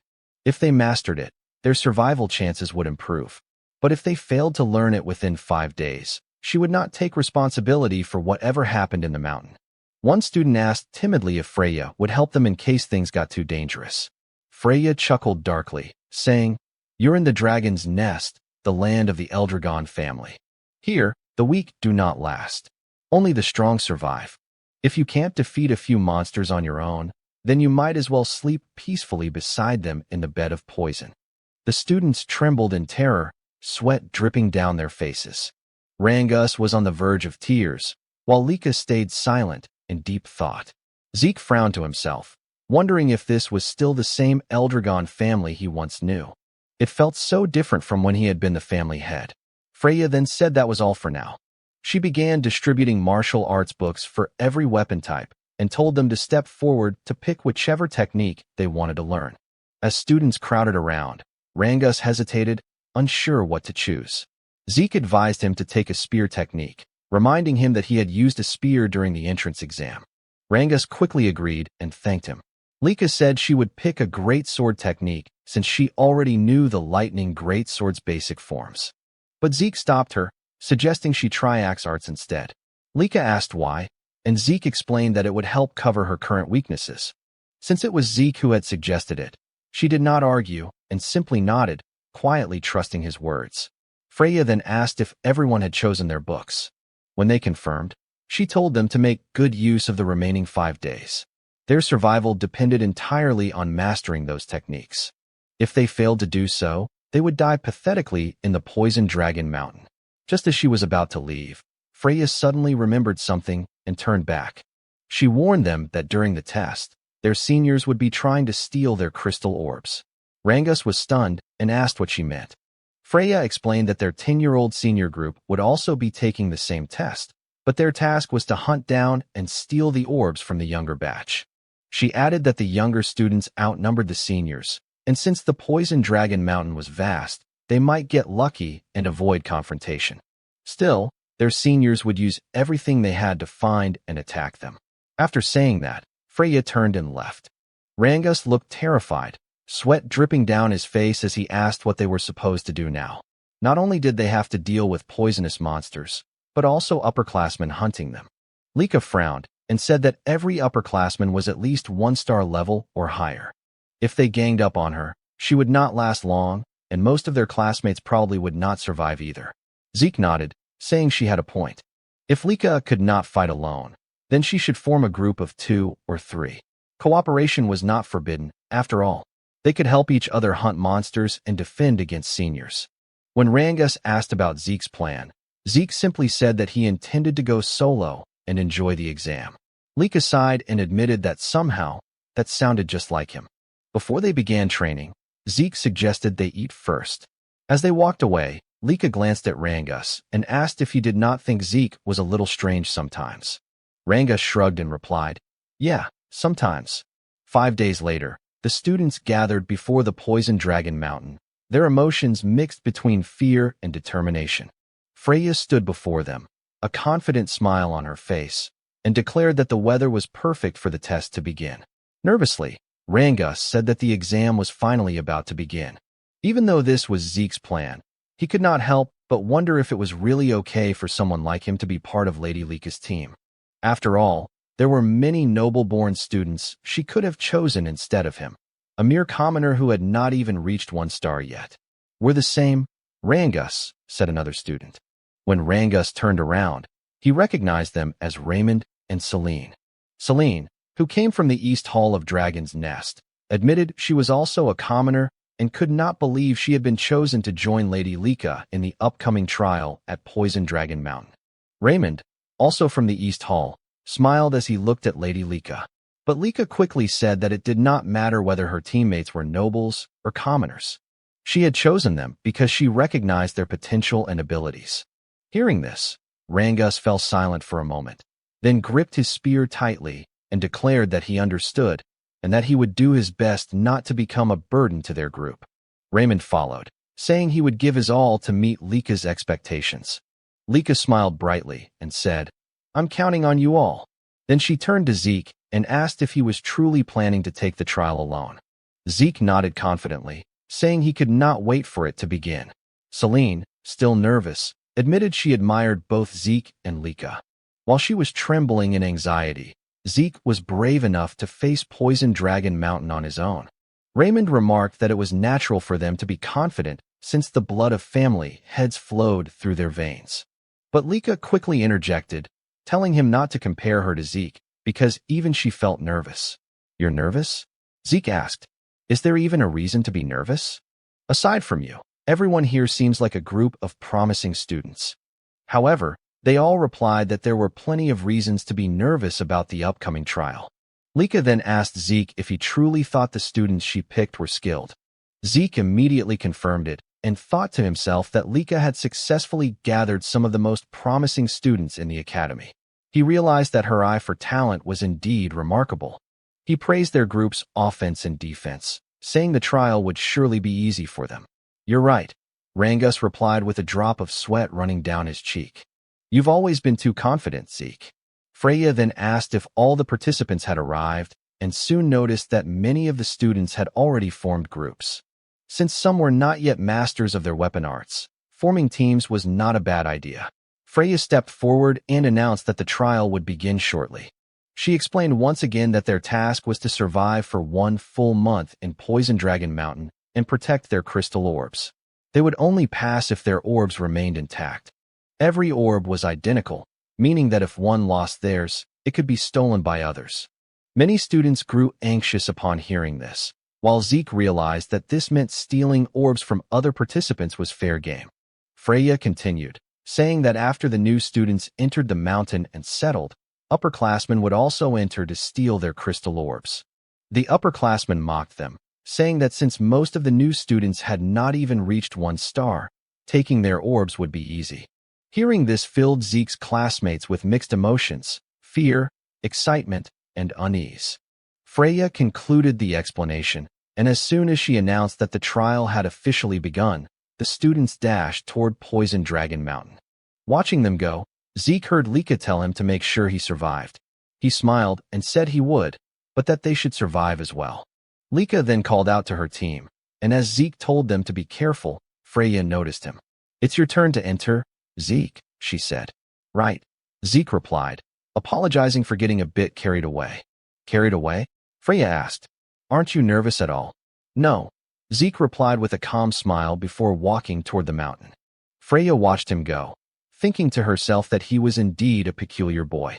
That night, at the camp outside Poison Dragon Mountain, one of the instructors asked Freya if the new students would be all right. When she asked what he meant, he said the trial seemed too early for beginners. Another instructor agreed, pointing out that most had only been in Dragon's Nest for a few months, that few had achieved even 1 star, and that they lacked real combat experience. He wondered how many would actually survive. Freya reassured them, saying there was no need to worry. Although the mountain was filled with poisonous creatures, most of them were only 1 or 2 star level beasts, not strong enough to pose a serious danger. With a cheerful smile, she said the students would do fine. Then, under her breath, she whispered that she would eventually release that thing. When an instructor asked what she said, Freya simply smiled and replied, "Nothing." She then announced that it was time for the upperclassmen to begin their part of the trial. The older students immediately ran off toward the mountain, their eyes gleaming as they carried their weapons. Watching them leave, Freya murmured, "I wonder how many will survive. I can't wait to see the results." Meanwhile, inside the Poison Dragon Mountain, as the upperclassmen began their hunt, one of them spotted their first target. It was none other than Zeke, still standing motionless at the foot of the mountain. "The newbies entered the mountain long ago," one said mockingly. "Is this guy stupid or what?" Another raised his crossbow and prepared to shoot. But before the arrow could reach him, Zeke effortlessly caught it midair. As the upperclassmen stared in disbelief, Zeke snapped the arrow in half and said, "I've been waiting for you."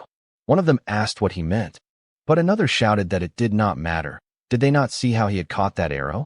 Without wasting a second, Zeke dashed forward, his eyes sharp with excitement. "Now then," he said with a smirk, "let's play together." In the deeper part of Poison Dragon Mountain, Celine and her group were under attack by the mountain's monsters. After Celine slew a massive frog-like creature, another one suddenly leaped out from behind her. Raymond swiftly raised his shield, blocking the attack and saving Celine just in time. With a powerful swing, he bashed the monster to the ground and drove his shield straight into its body, killing it instantly. Seeing that Rangus was easily defeating his own opponent, Raymond smiled in satisfaction. Lika then praised them for their excellent teamwork, and Rangus gratefully thanked her. However, His eyes widened when he saw the mountain of slain frog monsters that Lika had single-handedly defeated. Celine, impressed, remarked that Lika's power was truly on another level, just as they had expected. Raymond agreed, saying that while they had been busy fighting a few monsters, Lika had already wiped out most of them by herself. Lika simply shrugged, saying it was only natural. After all, she was a 2-star warrior, and these creatures were nothing more than a warm-up for her. She also noted that since the exam had started a week ago, everyone had improved significantly, especially Celine and Raymond, who had both reached 1-star level. Celine gratefully acknowledged Lika, saying they wouldn't have advanced so quickly without her guidance, and Raymond echoed her gratitude. Rangus, however, remained silent, quietly thinking about how far he had fallen behind now that both Celine and Raymond had achieved their first stars. Celine noticed his downcast expression and gently told him that he would surely get stronger in time and reach 1-star level, too. Raymond agreed, telling him to be patient and keep working hard. Hearing their encouragement, Rangus smiled again and thanked them both. Lika then spoke, saying that Rangus had managed to defeat 3 giant frog monsters even without a star, which was truly impressive. She added that before the exam began, Rangus had trained personally with Zeke and had already perfected his spear handling, so it was only a matter of time before he became a 1-star. Moved by her faith in him, Rangus nearly teared up. As Lika looked toward the sky, she noted that night was fast approaching and told everyone they needed to head back to base. Celine agreed, warning that Poison Dragon Mountain was far too dangerous after dark. While they were on their way back, Lika suddenly stopped. Rangus immediately asked what was wrong, but Lika didn't answer. Her expression darkened as she stared ahead and demanded to know what a certain student was doing near their base. A moment later, a figure emerged from the tall grass. Rangus and the others were startled, and Celine and Raymond instinctively drew their weapons. The student stepped out with a smirk, holding his weapon loosely as he said he hadn't expected Lika to notice him so soon. Lika immediately recognized him as one of the upperclassmen and asked if he had come to steal their crystal. When he confirmed it, she realized that at last, an upperclassman had decided to attack their group, and this one was a 2-star. The upperclassman grinned, saying that their current exam required them to steal the crystals from first years. Though he hadn't expected his first target to be none other than Lady Lika's group, Lika asked if he still planned to stay even after realizing whose base he had invaded. She warned him that a single upperclassman wouldn't stand a chance against her team. But the upperclassman's grin widened as his expression turned menacing. "Who said I was alone?" he replied. From the grass behind him emerged 3 more upperclassmen, all 1-star level. Their leader sneered, saying that even Lady Lika would have trouble fighting them since her teammates were nothing but burdens. Drawing his sword, he shouted for them to surrender and hand over their crystal orbs. He then charged at Lika with a powerful attack, but she evaded effortlessly and ordered Celine and the others to maintain their battle formation while she handled him. Meanwhile, Rangus, still without a star, struggled to defend against the attacks of his opponent. The upperclassman taunted him, saying it would be better to surrender and hand over his crystal. Rangus hesitated, unsure of what to do, until he remembered a conversation he once had with Zeke. Back then, Rangus had asked Zeke if there was any way for someone weaker like him to defeat stronger opponents. He admitted he was still starless and worried that if stronger enemies appeared, he'd only drag his team down. Zeke's reply had shocked him. "Then you should surrender." Zeke explained that if the opponent was far stronger, 3-star or 4-star, then surrendering was the only logical choice, since a starless person could never hope to win. However, he added that if Rangus ever faced an opponent around 1-star level, there was still a chance. When Rangus asked how, Zeke simply said, "It's nothing unusual. You just have to exploit an opening." "An opening?" Rangus had asked, confused. "Exactly," Zeke replied. "If you can find and exploit an opening in your opponent's defense, you can defeat them, even if they're a 2-star. When Rangus asked how he was supposed to find such an opening, Zeke's answer was simple: endure.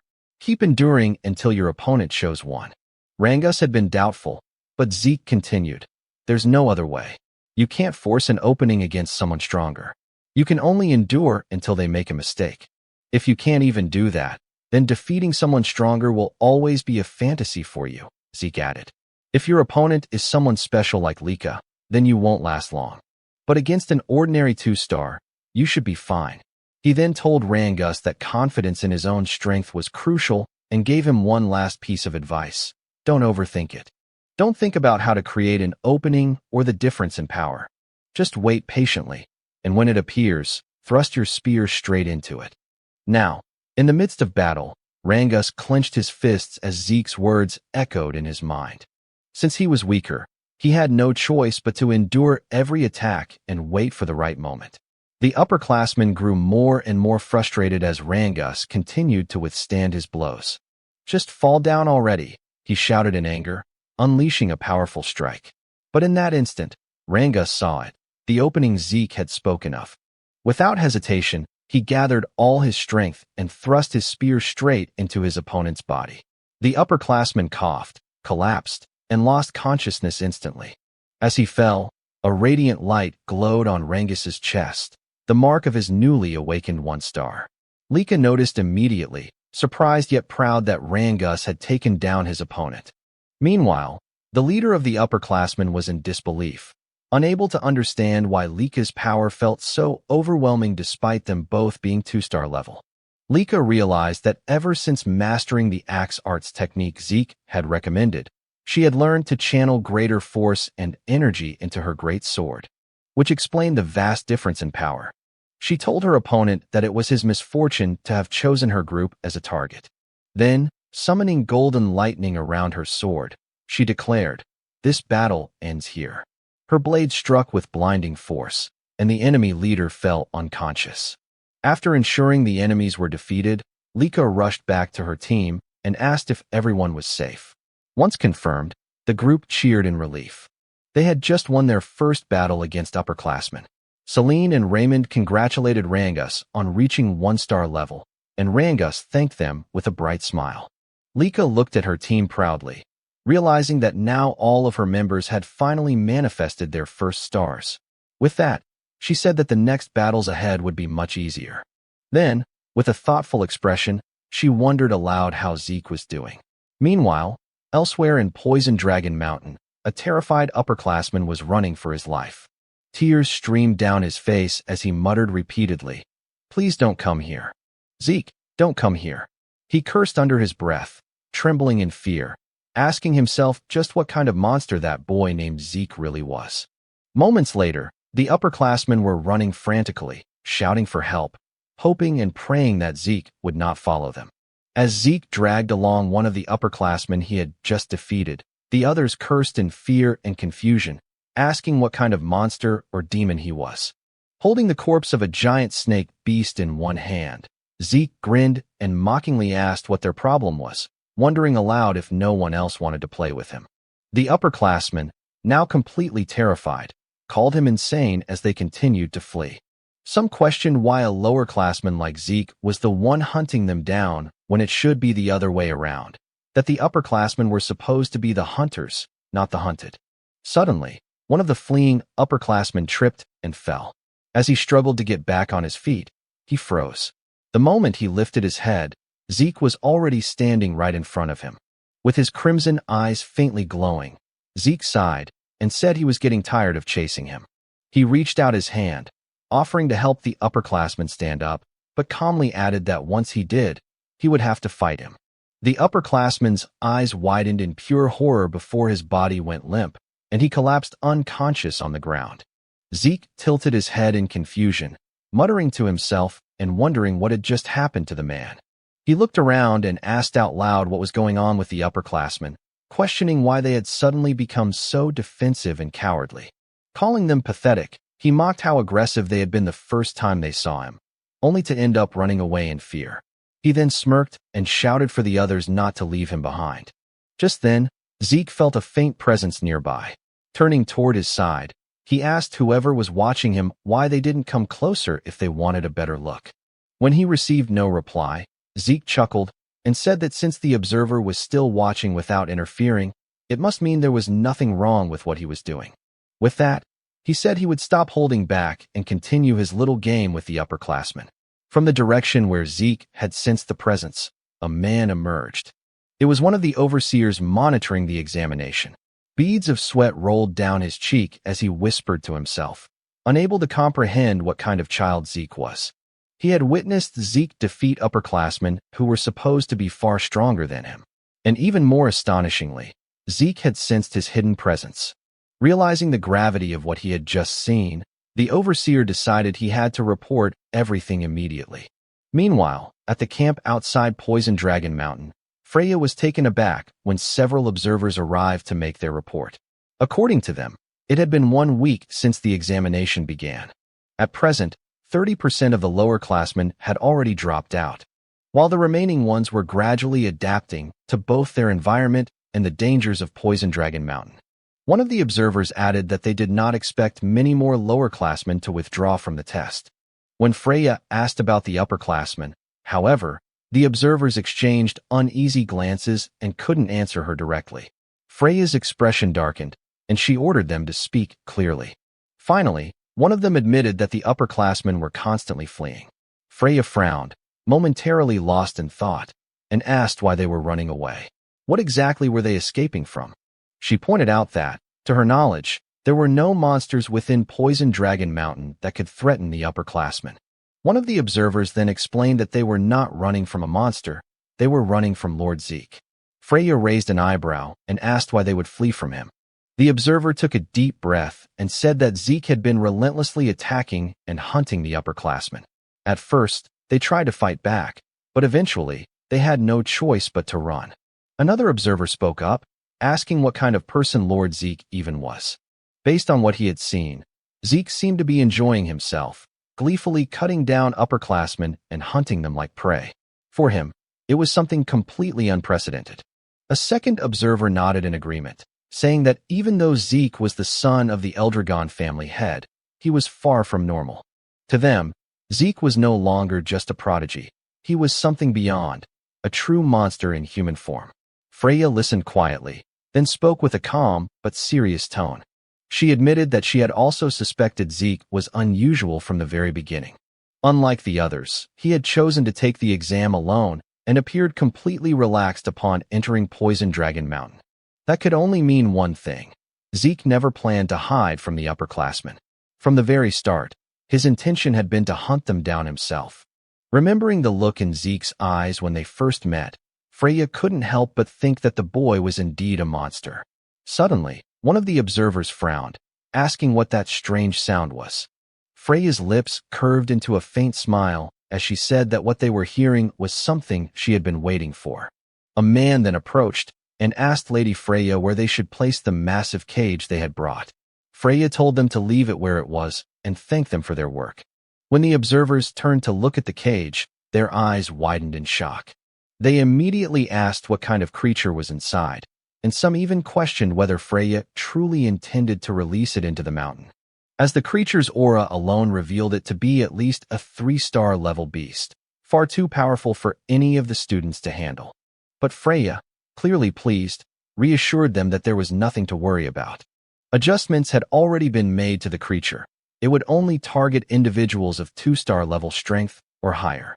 Ordinary students would not suffer serious harm. One of the observers then asked why such a creature was suddenly being released during the exam.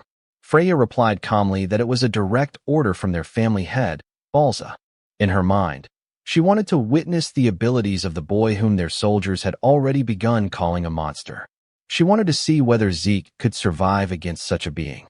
With that thought, she ordered that the mysterious creature be released into Poison Dragon Mountain at dawn. The next morning, deep within Poison Dragon Mountain, Rangus and his team suddenly stopped in their tracks as the ground trembled violently beneath them. Lika frowned, saying she had a bad feeling about the tremor. Raymond wondered if perhaps the upperclassmen had caused it, but Rangus shook his head, saying it was most likely the work of a beast, probably a massive anger boar. Still, Lika couldn't shake off her unease and said that something about it felt different. A moment later, a second, stronger quake shook the mountain. As a giant tree began to fall toward them, Lika's instincts kicked in. She shouted for everyone to move, and the group jumped aside just in time as the enormous trunk crashed down where they had been standing seconds earlier. When they turned around, Lika froze in disbelief. Celine gasped and asked what kind of creature it was, while Rangus's face went pale and sweat dripped down his temples. In a trembling voice, he said they needed to run immediately because standing before them was a colossal golem. Meanwhile, on the other side of Poison Dragon Mountain, as Zeke sat atop a pile of monsters and upperclassmen he had defeated, he remarked that he was growing bored with the current situation of the examination, since no more upperclassmen dared to face or challenge him, and because he could no longer sense the presence of the exam's observers, who seemed to be simply letting him do whatever he pleased. Zeke found the entire situation rather disappointing. That was until he suddenly sensed a presence from the opposite side of Poison Dragon Mountain, causing him to immediately question what kind of strange aura it was. At first, he thought it belonged to a 2-star level creature, but eventually, he realized that the presence came from a 3-star entity. He instantly wondered if 3-star monsters were truly supposed to exist within Poison Dragon Mountain. He also questioned whether the aura he sensed belonged to an unknown being that had lived within Poison Dragon Mountain for 1,000 years. Zeke then thought that all the examinees would surely struggle against a 3-star level creature, and even Lika herself would definitely not be able to handle it. He also said that the instructors should have made sure that no 3-star level creatures existed within Poison Dragon Mountain before the examination began. But after pausing in brief contemplation, he questioned whether Freya and the other instructors had intentionally allowed a 3-star creature to remain on Poison Dragon Mountain as part of the exam. He then admitted that he had no idea what the instructors were thinking. Still, he found it perfect because it meant he would once again have an opponent to entertain himself with. Zeke also realized that the presence he sensed was far from where he currently was, and he wondered aloud why the creature did not simply appear near his location. Still, he stated that he couldn't just sit and wait. Because he wished to face a 3-star level monster, Zeke declared that he would go to it, and that the creature should wait for him. Meanwhile, Celine had launched an attack toward the golem, but even with the full force of her strike, it had no effect. She couldn't believe that she had failed to inflict even a scratch on the golem's body. Raymond also charged in and struck the golem with his shield, using all his strength. Yet his attack was just as ineffective as Celine's. This prompted Lika to use her aura and lightning to attack. After noticing that the golem's arm had sustained a scratch, Lika concluded that with aura, she was able to cause damage to the golem's outer shell. In other words, only 2-star levels like her could inflict any harm, and her 1-star companions were incapable of doing so. Rangus immediately called out to Lady Lika to ask what they should do next. Lika instructed them to listen to her orders. She said that after she gained the golem's attention, they would need to seize the opportunity to escape. However, Rangus insisted that they could not do that, nor could they abandon Lady Lika to face the golem alone. Lika told them that they would only become burdens to her in the fight, and she ordered them to observe the golem's arm that she had previously attacked. She added that even with her aura, all she had managed was a scratch, and that as 1-star levels, they truly lacked the ability to injure the golem.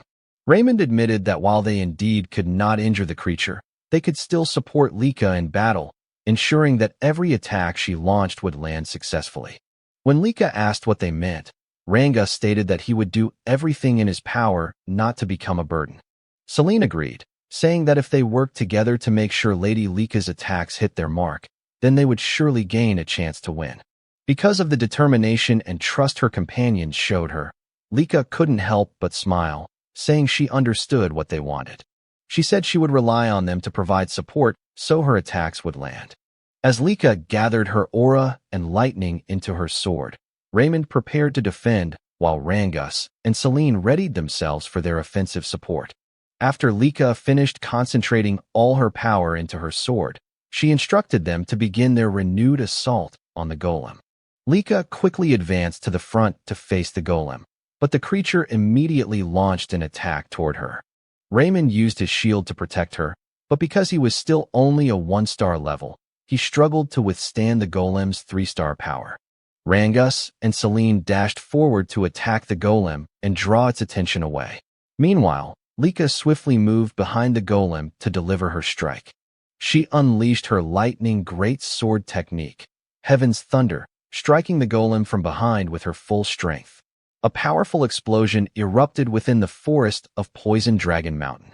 After Lika managed to knock down the golem, and once the smoke had cleared, the damage she had caused to the forest was evident. Rangus immediately approached her to ask if she was all right, and Lika said she was fine, though she had used up all the source power in her entire body. She then asked how Raymond was doing. With Celine supporting him, Raymond replied that he was doing all right as well.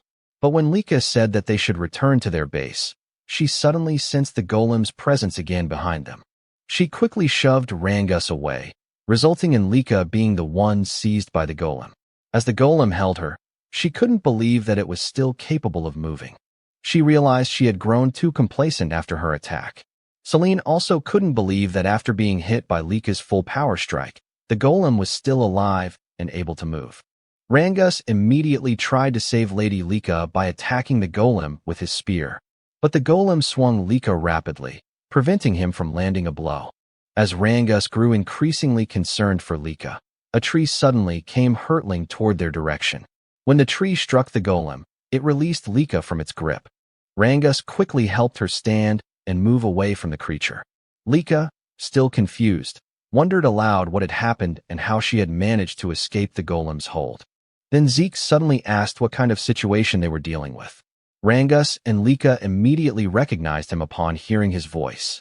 But instead of checking on Lika's condition, Zeke was far too delighted by the sight of the monster. With his eyes glowing in excitement, he immediately asked what kind of clay puppet he was looking at.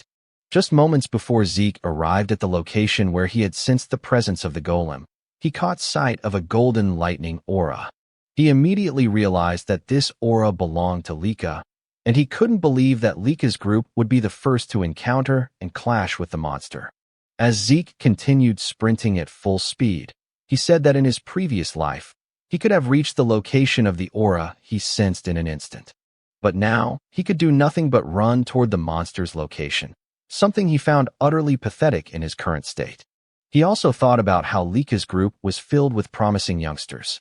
Even so, their opponent was a 3-star level monster, so he had no idea how long they would be able to endure in battle. Suddenly, something came to mind, causing him to stop abruptly as he remembered a technique he had recently learned. He immediately grabbed the trunk of a huge tree. After pulling it out from the ground, he used his physical strength along with the new technique to hurl the massive tree toward the monster. While watching the tree fly through the air, Zeke commented that the result of the new technique wasn't bad at all. He also said he hadn't made a wrong decision learning it, because with his current body, he would definitely need this technique. The technique was known as the Nurturing Dragon Throwing Arts. According to Zeke, the basic Eldragon combat manuals had been given to them as preparation for the exam. The Nurturing Dragon combat arts, much like the Strike Dragon combat arts, didn't contain battle techniques, but instead basic movements and source power flow, simple instructional texts. But they were perfect for him, especially since in his previous life he had been a long-range fighter, possessing a body similar to melee fighters. However, he quickly realized that throwing a tree at the monster wouldn't be enough. So, Zeke resumed running toward Lika's location. Rangus, still unable to believe Zeke had arrived, immediately asked if they were all right. Rangus confirmed that they were, but said that wasn't what mattered. They had a bigger problem, the golem they were fighting. Zeke's eyes glimmered as he repeated the word golem, saying, "So that's what the creature was called." He also said the creature was strange because he could sense its presence, yet he couldn't detect any life force within it. As the golem rose again, it immediately launched an attack toward Zeke, prompting Lika to shout an alarm, with Rangus warning that the golem was extremely dangerous. But even though the golem unleashed a powerful attack, Zeke casually caught its fist with one hand, remarking that the creature was indeed tough. Because of the golem's hardness, Zeke quickly realized that he needed to use aura in order to gradually break through its defenses. With a swing of his arm as he pushed away the golem's fist, he commented that fighting and defeating the golem using normal methods would be too boring. Lika, exasperated, said that Zeke was always too reckless, while Rangus couldn't believe that Zeke actually found the golem boring to fight, considering their group had nearly died and struggled greatly against it. When the golem prepared to attack Zeke again, he immediately noted that because of its large size, the creature was definitely dangerous. Even so, he didn't hesitate to raise his arms and block the attack head-on, resulting in a powerful impact that shook the area. While defending himself, Zeke stated that the place was too dangerous, so they needed to move away. Lika's group immediately obeyed Zeke's order and hurriedly evacuated the battlefield. Once they were far enough, Zeke gathered momentum and threw the golem with tremendous force. As the creature crashed away, he remarked that its outer shell truly was extremely durable. While gathering aura into his fist and rushing forward, Zeke said he wanted to know if the inside of the golem's body was as tough as its outer shell. After leaping into the air, he declared that it was time to find out whether its interior was just as hard. He then activated the first form of the Dragon Destruction combat arts, Burst World, striking the monster and causing a massive explosion upon impact. In Zeke's mind, instead of dragging out the battle by slowly breaking through the golem's defenses, it was better to use Burst World to inject source power into the monster's body and destroy it from within. After confirming that his plan and attack had worked, Zeke was overjoyed, saying that fighting this way made the battle far more enjoyable. Meanwhile, 1 month later, at the Eldragon State main building, Zeke was irritated as he questioned why he had been summoned and had his training interrupted. It was then explained that the 1-month exam at Poison Dragon Mountain had concluded safely. After the 3-star golem attack, no other serious incidents had occurred. The number of 7-year-old class members had dropped to 30% from the beginning due to the harsh environment of Poison Dragon Mountain. But because they were exposed to constant danger and the brink of death, the remaining 30% of the 7-year-old class achieved good results and reached 1-star level. After the exam ended, Zeke was directly summoned by Zeke Eldragon, the head of the Eldragon family. As they walked through one of the hallways in the main estate, Zeke asked what the family head wanted from him. Freya was displeased that Zeke referred to the family head simply as head, so she requested that he address the family head as Master Head, although Zeke argued that it was practically the same. In Freya's mind, the reason for the summons was already obvious, but she still explained that Zeke had been called because of his behavior and actions during the exam and that he had brought this upon himself. When Zeke asked if it was truly because of his behavior, Freya immediately confirmed it. She said that the purpose of the upperclassmen exam was for them to attack the lowerclassmen and steal their crystal orbs. But Zeke, a lowerclassman, had done the opposite by attacking the upperclassmen, something they had never expected. Freya added that because of Zeke, not a single upperclassman had managed to steal a crystal orb from any lowerclassman, and so the upperclassmen had to retake the exam. Zeke argued that attacking upperclassmen wasn't forbidden, but Freya replied that no one would ever expect a lowerclassman to muster the courage to attack an upperclassman. Freya could only sigh, and as she turned away, she told him that his awful attitude needed to be corrected before he faced the Master Head. Once again, Freya reminded Zeke to fix his attitude and the way he spoke in front of the Master Head, especially when speaking directly to him. However, Zeke simply asked why, and Freya replied that even though he was still young, his terrible attitude could get him killed. She said she did not want to witness him being executed by his own father just because of his behavior. Zeke, on the other hand, only commented that if that were the case, then Balza was apparently quite violent. After they reached the door, Freya knocked immediately and, after addressing Balza as Master Head, introduced herself as a member of the Black Dragon Corps, Freya Winkik, and stated that they had come in response to the Master Head's summons. Balza then spoke in a serious tone, telling them that they may enter. After Freya opened the door and they stepped into the room, she immediately stated that she had brought Zeke according to the Master Head's orders. While Balza was still writing, he suddenly looked up at Zeke and seriously asked him why he had attacked the upperclassmen during the examination. Zeke fell silent for a moment, then said that everyone kept asking him the same repeated questions. So instead of answering, he decided to ask his father whether he was not allowed to attack the upperclassmen during the exam. When Balza asked what he meant by that, Zeke explained that the condition for passing the test was to survive in Poison Dragon Mountain for 1 month and keep their crystal orbs safe. Aside from that, he had not heard of any other rules. Therefore, he simply followed the rules of the exam and used his time in whatever way he wanted while the test was ongoing. He added that if there were any prohibited actions during the exam, they should have stated them clearly before the test even began. Upon hearing Zeke's words, Freya felt intense fear and anxiety, and she immediately shouted, demanding to know what he was saying and why he was speaking like that in front of the master head. At that moment, Balza's eyes suddenly narrowed as he released his terrifying dragon aura. Because of the pressure from it, Freya collapsed to her knees, thinking that the master head's aura was so strong that it could kill Zeke. Contrary to her expectations, however, the protagonist remained standing, and Balza's pressure had no effect on him.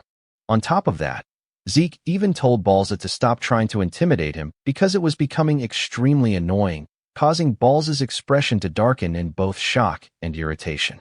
While Freya was still kneeling, Zeke asked if Balza had really summoned him just to ask such meaningless questions. Balza then asked how Zeke had done it, but Zeke did not understand the question and inquired what he was talking about. Balza stated that according to the reports, Zeke had not only defeated the upperclassmen, but had even brought down a 3-star golem. He also asked how Zeke was able to remain standing and calm in front of him after he had released such intense pressure. He then seriously demanded to know how someone like Zeke, a mere child born out of wedlock, had obtained such incomprehensible strength and power. Zeke simply asked if Balza really wanted to know the reason for his strength and said it was very simple. The only reason being that he was Zeke, which caused Balza to furrow his brows in frustration, while Zeke's gaze sharpened as he stood by his arrogant answer. After a moment of silence, staring between them, Balza finally said that Zeke's personality really was as terrible as the reports claimed. Yet, he would still reward him for defeating the golem. Balza told him that he could choose what he wanted. Either take any single item from the dragon treasury or gain access to the second floor of the dragon hall, which made Freya silently question what was happening and why Balza was actually rewarding him. According to Freya, both the Dragon Hall and the Dragon Treasury were repositories of rare items collected by the Eldragon family for more than 1,000 years, beginning with the patriarch Gilfus Eldragon. She explained that the Dragon Hall contained various kinds of books, including those now considered forbidden techniques, while the Dragon Treasury held relics from previous family heads of the Eldragon family, including legendary weapons, spirit medicines, artifacts, and other items from different eras. These facilities also contained the secret treasures of the Eldragon family, which was why they were heavily guarded, and only a few people were given the opportunity to enter, as one had to demonstrate extremely excellent results to even gain access to the second floor or higher levels of the Dragon Hall. Freya could not believe that despite all the disrespect Zeke had shown to his father, Master Balza still considered him an outstanding child. Zeke then said that if Balza was going to give him a reward, there was no need to be stingy and make him choose, and asked why he could not just be given access to both the Dragon Hall and the Dragon Treasury. Balza, however, stated that he could only choose one and then told them they could leave. But Zeke suddenly pointed at him, unable to believe that their conversation was already over, saying that he still had many things he wanted to say. This angered Freya, and she immediately grabbed Zeke by the collar and, while pulling him away, cheerfully said that it was a great honor for him to receive a reward directly from the master head, adding that she now understood his orders and that they would be leaving. As she turned her back and dragged Zeke along, he said that if that was the case, there was just one last thing he wanted to say to Balza. He stated that as long as Balza continued to kill off his own emotions the way he was doing, he would never become any stronger, no matter what he did. Balza was shocked as he released his aura once more, only to find that his dragon aura had been suppressed by the protagonist's divine dragon. Freya, trembling, told Zeke to be quiet, and after they left Balza's room, the father of the protagonist remained silent, questioning to himself what kind of presence he had felt from Zeke. Meanwhile, as they exited the main hall, Freya shouted, asking what had been going through Zeke's mind and why he had been so rude to the master head, and asked if he had not listened to her warnings before they entered Balza's room. Zeke merely asked what she was talking about, saying that he had done everything he could to hold himself back so that he could behave properly in front of Balza, which made Freya ask if that really counted as him restraining himself, and why he could speak politely to the instructors and even to her, yet be so disrespectful to the master head. Zeke simply replied that Balza was his father, so the way he spoke to him was different. Because of Zeke's abilities and personality, Freya could only say that he truly was not an ordinary child and asked who he really was. Zeke, however, asked if she was seriously questioning who he was, and as he always said, he was Zeke, which left Freya speechless. In her mind, all of them had drunk ancient dragon blood as infants, and they had no ability to defy the Master Head, because Balza possessed the power of the Dragon King, a superior species among all ancient dragons. Even Zeke should not have been able to oppose him. That was why she wondered what kind of child Zeke truly was, someone who could stand calmly in front of the Master Head. When Freya fell silent, Zeke asked if there was a problem, but she replied that there was none, while thinking that she needed to thoroughly investigate Zeke's birth records. She then asked which reward Zeke would choose. Once again, she explained that he could either enter the Dragon Hall up to the second floor or enter the Dragon Treasury to take any item he wanted, but he could only choose one. When Zeke asked if he could have both, Freya said no. So, he had no choice but to select the Dragon Hall, as it contained knowledge. Zeke then thought that he lacked understanding of the current era. For now, he wanted to learn about the new medicines and tools that had been created over the past 1,000 years, but he could only choose one. At that moment, Rangus arrived, unable to believe that they would actually be allowed into the Dragon Hall of the Eldragon family. When Zeke asked if he was happy, Rangus immediately confirmed it, and said that the Strike Dragon combat arts and Nurturing Dragon spear arts he had learned were already amazing. And now he would have the chance to learn even better martial arts from the Dragon Hall, adding that he could not believe they would receive such great rewards after passing the exam. Soon after, Lika also arrived, excitedly wondering how much knowledge she would be able to absorb before the time limit ended, and saying that she would need to read with all her effort. When Zeke asked if there was a time limit to their stay in the Dragon Hall, Lika replied that even though they could only enter the first floor, the basic rules were the same as the higher levels. She explained that each of them would be allowed to borrow one book from the Dragon Hall, but they could read as many others as they wanted as long as their time had not run out. So, managing their time inside would be extremely important. Zeke simply responded with an "I see." Lika then mentioned that she had heard Zeke had been given a choice for his reward and asked why he had chosen the Dragon Hall instead of the Dragon Treasury, saying that based on what she knew about him, she thought he would choose the Treasury. Zeke replied that he had thought about it at first as well, but for now, knowledge was more important to him. Upon hearing that, Lika said that the second floor of the Dragon Hall contained much rarer books than the first floor, especially when it came to martial arts, and that according to what she had heard, the difference in the quality of books between the floors was enormous. Even so, she said she believed there was no technique better than her lightning greatsword technique. Zeke, however, was simply staring at the Dragon Hall, causing Lika to ask whether he was even listening to her. When they finally arrived at the Dragon Hall, the Guardian announced that their time limit inside would be 5 hours and reminded them to use their time wisely and to remain silent while inside. Zeke was unsure if 5 hours was considered long or short for them, but Lika said that it was already a generous amount of time compared to others who were only allowed 2 to 3 hours inside the Dragon Hall. She then said that the first thing they had to do was decide which book they wanted to borrow, and after that, they should use the rest of their time to read as many other books as possible. Rangus mentioned that he had heard of talented people who could read multiple books at the same time, but his current goal was simply to find a martial arts book that suited him before their time ran out. After they entered the Dragon Hall, Zeke commented that finding the books that suited them, and that they wanted to borrow, would probably be difficult. While Rangus and Celine still could not believe that they were actually inside the Dragon Hall, and that this was what it truly looked like. Zeke, on the other hand, said that the number of books in the Dragon Hall was even more impressive than he had expected. He immediately smiled, excited about whether there was some new knowledge he could discover that might surprise him. After Zeke finished selecting and reading some of the books he wanted, it was as though he had been struck by lightning from the shock, wondering what kind of new information he was uncovering. With a mountain of books stacked in front of him and at his sides, Zeke still couldn't believe what he was reading about rifts, chaos, and magic. Because of the overwhelming amount of new knowledge he was discovering, his mind struggled to process everything all at once. Eventually, Zeke simply laid down beside the books he had already finished, remarking that the events of the past 1,000 years were terrifying. More than anything, He still couldn't believe what had happened to their world within just 1,000 years, especially the fact that their world was now becoming connected to another world through rifts. According to the information he discovered, 900 years ago was the first time the dimensional wall was torn after a rift appeared. Beyond that rift lay a chaotic world, now known as the Chaos Realm. In the Chaos Realm, monsters known as Chaos roamed freely, and there were also humans in that world who possessed powerful source power and continued to fight these chaos. After the Eldragon family learned about the existence of these people, they cooperated with them to fight against the chaos.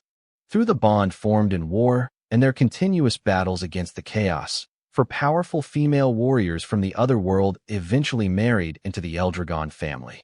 They were Typona, Fafnilde, Levius, and Bahamut, the founders of the 4 great Eldragon branch families that still exist to this day.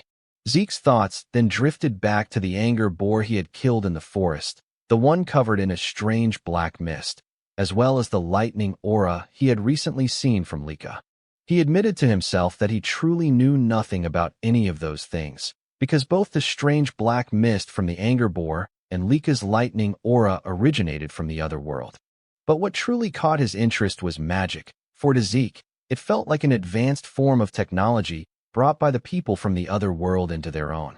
His eyes shone with excitement as he wondered where the books on magic might be, questioning why he couldn't find a single book that could teach him magic. Normally, such books would be placed near the history section. But then, Zeke was startled when he suddenly heard a voice telling him to be quiet while inside the Dragon Hall. When he turned around, he noticed a golden aura in the darker area of the hall, and immediately wondered how it was possible for him to hear a voice even though he sensed no presence. He also questioned whether it was truly just a voice or if this was what they called magic, a technique capable of transmitting sound alone. As he looked up at the ceiling of the Dragon Hall, Zeke confirmed he still couldn't sense any presence aside from the source power he had seen earlier. Then suddenly, the books in front of him moved. When the books floated into the air, Zeke was completely shocked and cried out in surprise, asking what was happening. But his eyes gleamed again when he realized something: the use of source power threads to manipulate objects in books. Excited, Zeke exclaimed how interesting that technique was. But when the mysterious voice once again told him to be quiet, Zeke grabbed one of the books midair, asking how he was supposed to stay quiet in front of something so fascinating, and demanded that the source of the voice show itself to him properly instead.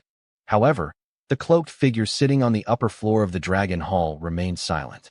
After using their source power threads again, Zeke immediately froze when he realized his entire body was now bound. In the next instant, the mysterious cloaked figure threw him down to the first floor, saying that his time inside the Dragon Hall was over. After tossing him out of the hall's doors, Zeke tumbled across the ground and stabilized himself before landing properly, saying he had discovered yet another thing he didn't understand. As he stood up, he wasn't sure whether he was angry or simply excited by this new discovery, demanding that the cloaked figure show him clearly how the source power thread was used. But before he could continue, Rangus arrived, full of confusion, immediately asking Zeke what happened. Lika followed, asking what he had done inside the Dragon Hall for him to be forcibly thrown out. Zeke simply said he had gotten a little too excited, then asked how things had gone for them, if they had found the books and techniques they wanted. Rangus confirmed this and said he had borrowed a martial arts book called Cloudwater Spear Arts, adding that he thought he had learned a few simple techniques while inside. Celine said she had also learned some techniques and, in addition, had borrowed a martial arts book called Windflower Sword Arts. Raymond said he had learned about the Eldragon-style Guardian Sword Arts inside, and the book he borrowed was also Eldragon-style, specifically about Guardian Shield Arts. Zeke greeted them awkwardly, thinking to himself that all the techniques they had borrowed were ones he had created in his past life as mere pastimes. When Zeke asked which book Lika had chosen, she happily said she had picked the Heavy Wave Great Sword Arts, created by the first patriarch of the Eldragon family, Gilfus Eldragon. In the present time, it was known as the Heavy Wave Great Sword Arts, revised and improved version by their 15th family head. She added that she also possessed their family's hereditary martial arts, so she could use the book for research. Zeke fell silent, thinking about how another one of his techniques had been revised by the 15th family head, just like his dragon's breath and strike dragon combat arts. He also remembered seeing many books in the Dragon Hall related to his other techniques from the past, but most of them now had improved versions placed alongside the originals. He wondered if the 15th family head was behind all those improved versions, finding the man more and more intriguing. When Zeke glanced back at the Dragon Hall, he thought that he had originally assumed things would become boring after entering it. But now, he could no longer wait for the next chance to go back inside. 5 years later, as Lika walked down a hallway, she suddenly stopped and wondered where Zeke and Rangus were. Just then, their classmates arrived and greeted Lady Lika, informing her that Lord Zeke and the others were currently at the training ground practicing. Again, Lika Typhona, she muttered before thanking her classmates. She was now 12 years old. When she arrived at the training ground, she immediately saw Rangus, Raymond, and Celine preparing to attack our protagonist, Zeke, who was now also 12 years old. Meanwhile, in Balza's office, he received a report about the appearance of a special rift. When he asked the person on the other end whether the report was truly reliable, it was immediately confirmed. The man reporting was Ein, captain of the Black Dragon Corps, who stated that according to their investigation, there was roughly an 80% chance that water magic existed inside this newly appeared special rift. Balza responded that the location where the rift had appeared was an extremely troublesome spot, and he questioned why, out of all the places within their territory, the special rift had manifested there. Still, they could not afford to ignore it, as there was a high probability that magic water existed inside the rift. According to Balza, anyone who drinks magic water becomes a mage, because those who consume it gain a special constitution that allows them to convert source power into a different force known as mana.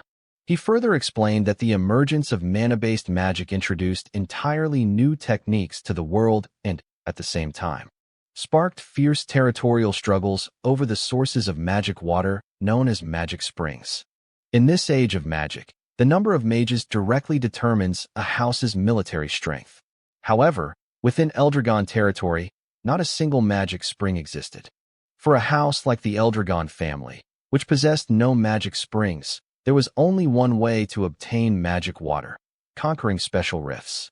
At present, the number of Eldragon mages was extremely small, and including Balza himself, all of them were hardened veterans who had obtained magic water through special rift conquests. Even so, in terms of sheer numbers, they were being overwhelmed by other houses that owned magic springs. For this reason, conquering special rifts was Eldragon's top priority mission. However, as Ein had reported, the location where the special rift appeared, the abundant dragon forest, was far too troublesome. There had even been a small border skirmish in the surrounding region just the other day. The abundant dragon forest was a vast woodland that lay mostly within Eldragon territory, but part of it stretched into the lands of another house. Those who claimed broader ownership of the forest and referred to it as the Great Abundant Forest were the Kerberos family. Ein added that the rift itself was certainly within Eldragon lands, but considering its scale and position, the special domain formed around it might extend into Kerberos territory. Knowing those mongrels, there was a high chance they would swarm toward it. Balza remarked that their noses were the only thing they were good for, and in any case, they would detect the special rift sooner or later. Thus, the Eldragon family had to prepare with a struggle against them in mind. Since it was a special rift, both sides would have limited options, but they needed to act before the Kerberos family caught on. With that decided, Balza immediately instructed Ein to inform all dragon nests at once and announced that a selection exam would be held as soon as possible. Meanwhile, at the training grounds, Lika commented that Rangus and the others really went all out every time they trained with Zeke. In the middle of it all, Zeke remained calm as he waited for their attacks. As the three of them attacked Zeke simultaneously from different directions, Zeke's expression darkened as he strengthened his body and accepted all of their blows at once. With the sharp tip of Rangus's spear pressed and embedded into the hero's cheek, Zeke remarked that their coordination was good, but that Rangus was putting too much force into his spear, which ruined the true strength of spear arts. At the time, Rangus was 11 years old. As for Celine, who was 12, Zeke advised her that she focused too much on speed and the number of strikes, leaving no weight behind her attacks, and that she needed to find a proper balance. Raymond, who was also 12, was told by Zeke that his movements and use of the shield were good and correct. Even so, Zeke stated that all of them were still far too passive, and he told them to get more accustomed to attacking. Once again, he instructed them to come at him. As Rangus charged forward again, Lika remarked that watching their training was still completely insane. When Zeke asked what exactly she found so crazy about it, Lika replied that letting himself get hit bare-bodied without using source power was total madness. Zeke simply asked what she was talking about, and said that this was proper training for him. Shouting toward Lika while flexing his muscles beneath his shirt, he told her that she should witness the fruits of his training.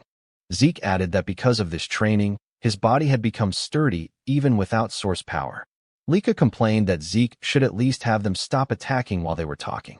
But at that very moment, Rangus delivered a powerful spear strike from behind Zeke. Rangus declared that Lika should look closely at his attack to see just how insane Zeke's body truly was. This caused Lika to shut her eyes and clutch her head, muttering that all of them were truly abnormal. Not only did Zeke refuse to use any bodily defense, but Rangus and the others continued attacking him with full force. Raymond suddenly asked how Zeke could possess such incredible defense without using source power, while Celine said that it was far too mysterious to be explained by the human body. Lika told them not to lump Zeke in with humans, because Zeke was not one of them. She then asked if they knew what the seniors used to call Zeke and revealed that he was known as the Eastern Hall's demon child. This prompted Zeke to ask whether that title was meant as an insult before questioning what Lika's purpose was in coming to see them and whether she wanted to join their training. Lika replied that training was fine, but there was something she wanted to tell Zeke first. When Zeke asked what it was, Lika said it looked like they would soon be seeing children from the other dragon nests, and much sooner than expected. Rangus was visibly shocked by this, while Raymond commented that he had figured it would happen someday, though he hadn't expected it to be so early, and that it was finally time to meet them. When Celine asked if this was for the next test, Lika replied that even she didn't know the details.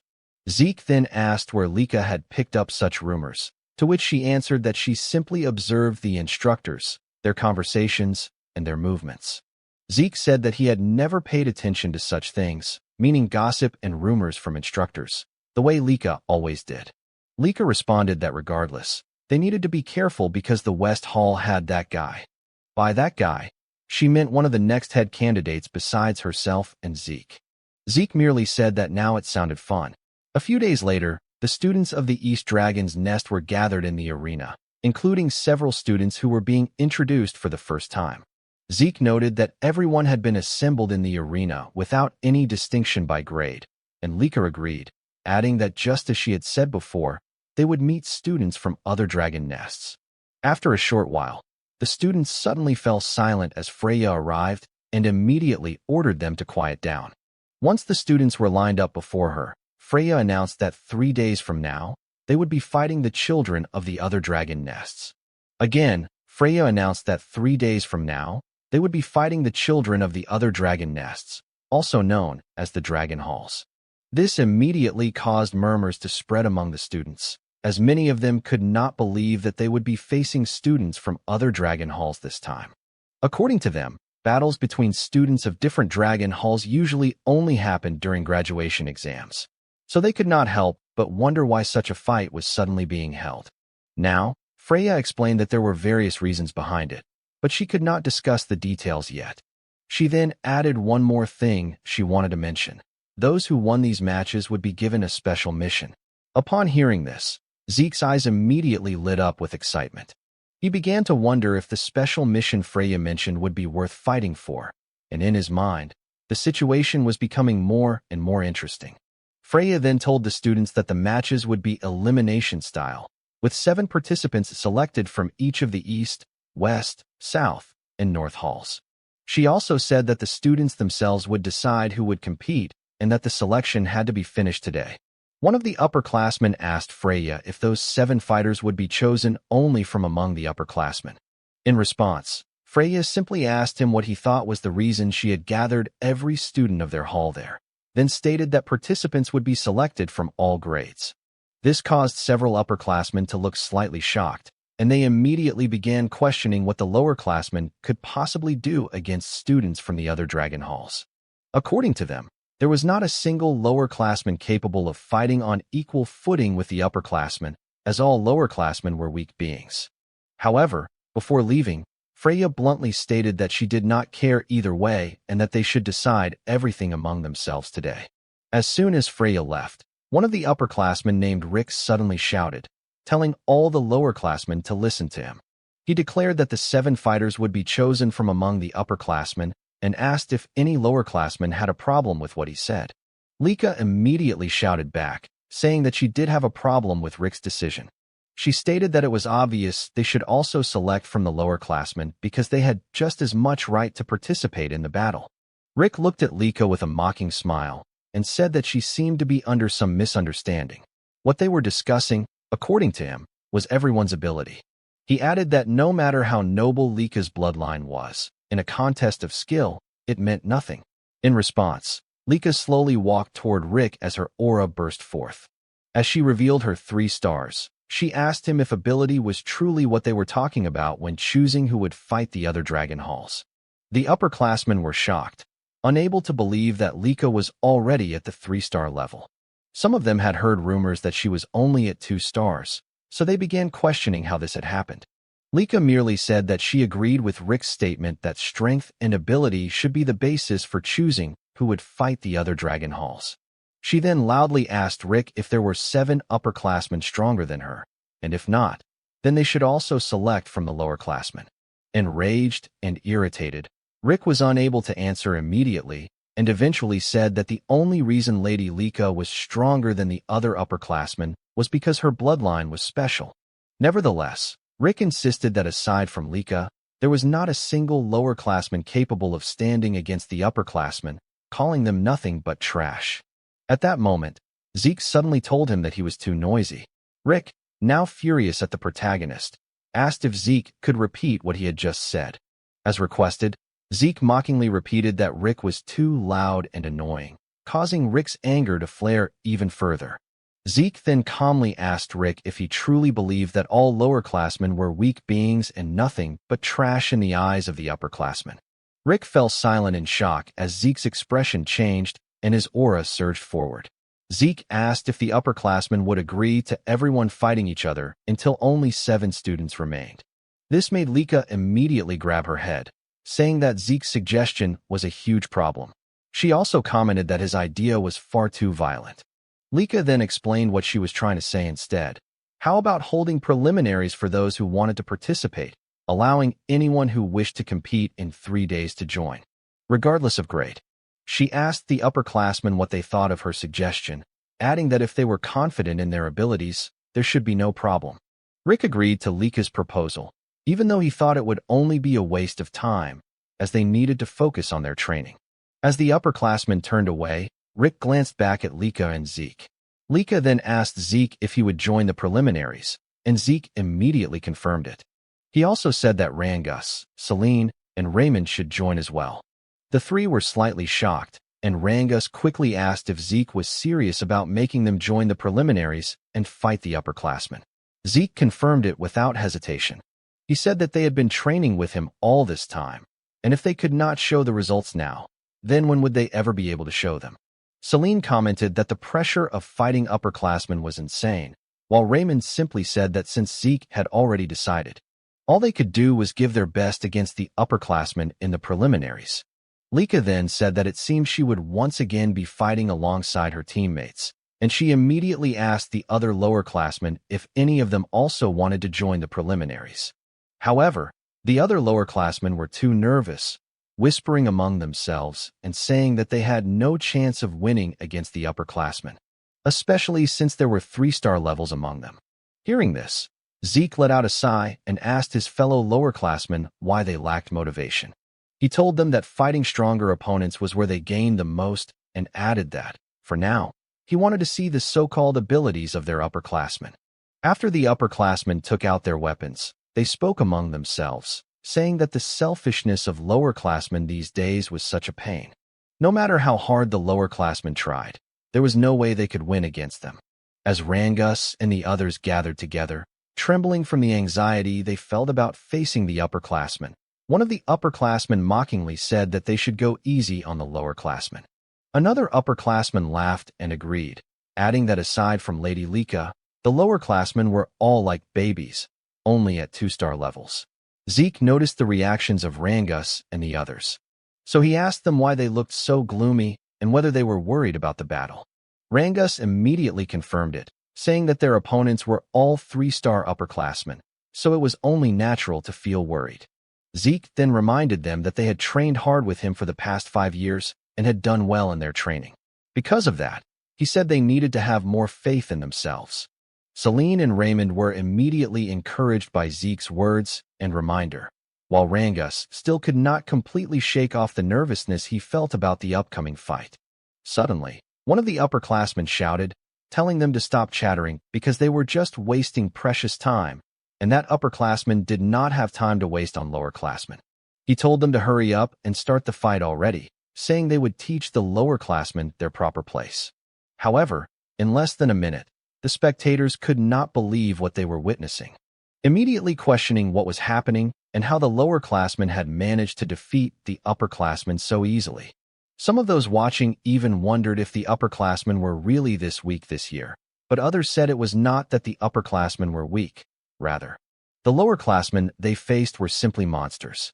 Zeke wore a wide smile, clearly delighted by the result of the battle, and he immediately praised and congratulated Rangus and the others. In Zeke's mind, Rangus's deflection techniques and his eye for spotting openings had become much sharper. Celine was also handling the multi-strike windflower sword arts very well, and Zeke thought it was impressive how Raymond could smoothly switch between his shield and sword arts. According to Zeke, all of them had shown magnificent results from their training, and at this rate, if they gained confidence through real combat, it would only benefit them further. Zeke also thought that Lika had grown stronger as well, and with her lightning aura, she could defeat her opponents in a single attack. While the other upperclassmen were still in disbelief at the speed and ferocity of the fight they had witnessed, Lika commented that she believed it was only right to defeat her opponent decisively in order to teach them a lesson for their arrogance. However, Rick could not accept the result of the battle. According to him, there was no way 3-star upperclassmen would lose to 2-star lowerclassmen. At that moment, Zeke walked toward him and said that Rick was naive, because even after seeing the results with his own eyes, he was still spouting such nonsense. As Zeke approached Rick, he said that age and the number of stars were merely indicators, because in actual combat, the strong were simply the victors. Zeke added that if the upperclassmen were weak, then they would lose, and that was all there was to it. Rick suddenly pointed his finger at Zeke, shouting and calling him stupid. He insisted that the number of stars was equivalent to power and asked if Zeke did not even know something so basic. Zeke calmly replied that whether Rick had stars or not, if his heart was destroyed, he would die all the same. Rick fell silent for a moment when Zeke told him not to lose sight of the essence of strength, because in combat, strength was simply whether one could win or not, and nothing more. Rick then shouted again, telling Zeke to shut up and demanding to know who Zeke thought he was. Rick said he was an upperclassman, so a brat like Zeke should not try to twist logic because it would not work on him. He added that he had been going easy on the lowerclassmen because they were just kids, but because of Zeke's words, it was now too late for Zeke to cry later, as he would not hold back anymore. Zeke simply replied that he was already tired of their war of words. He said that children should act like children and move their bodies before their mouths. And since only the two of them were left in the arena, he asked Rick to show the martial arts he had mastered and was so proud of, as well as how much he had trained. This only made Rick boil with rage, shouting at Zeke not to underestimate him. Rick immediately charged forward with his great strength technique, using all his power. However, before Rick's attack could even land, Zeke's eyes suddenly emitted a golden light, and with a single punch to Rick's face, Rick was sent flying across the arena. After that, Zeke even laughed, saying that Rick had indeed trained well.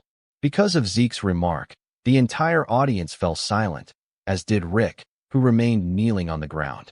Other students quickly agreed with Lika's comment that Zeke was truly ridiculous for saying Rick had trained well, because before Rick could even show the results of his training at the Dragon's Nest, he had already been defeated by Zeke.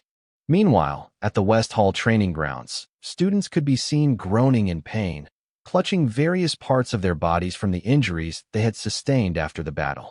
After letting out a deep sigh, one man said that every single one of them was useless.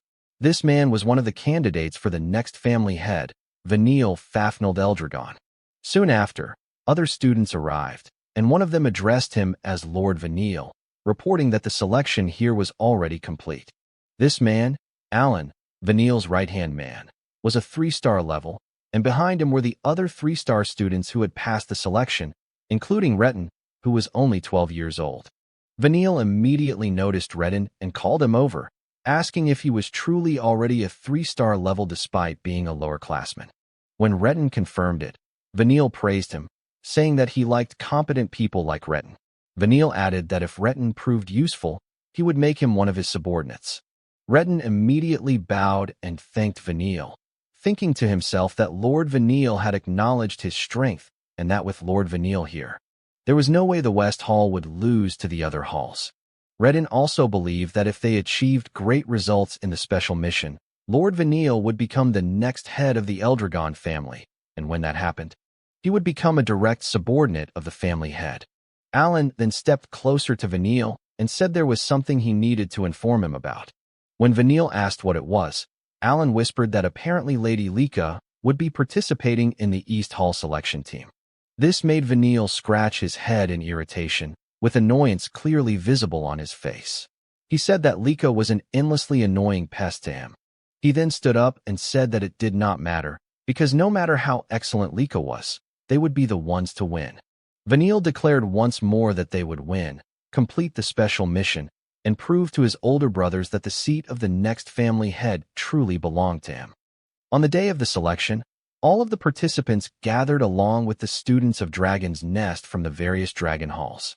Because of the sheer number of students who came to watch, Rangus couldn't help but feel nervous as he muttered that there were so many people in the arena. Lika then explained that most of the students from the different halls had gathered to witness the selection, and she also added that since some kids had dropped out during the exams, she could say that the number of students had already been greatly reduced, asking Rangus if he agreed. Instead of answering her question, Rangus thought to himself that Lika was right, and that those who had dropped out of Dragon's Nest weren't here because they were called pseudo-dragons. Just like his dad. Lika immediately noticed the sadness on Rangus's face, so she quickly changed the topic, patting him on the back as she said that what mattered was that they had been chosen as representatives of the East Hall and that they should be proud of themselves. Rangus immediately agreed and said that he would do everything he could in the upcoming selection. Soon after, they noticed Zeke standing quietly among the participants of the selection. When they approached Zeke, Rangus immediately asked if something was wrong, while Lika also remarked that Zeke seemed unusually quiet today. Zeke replied that there was no problem and that he was simply gauging the fighting strength of the students around him. Suddenly, Rangus collapsed in shock when they heard a loud voice saying, as expected of Lord Zeke, to think that he can also do such a thing.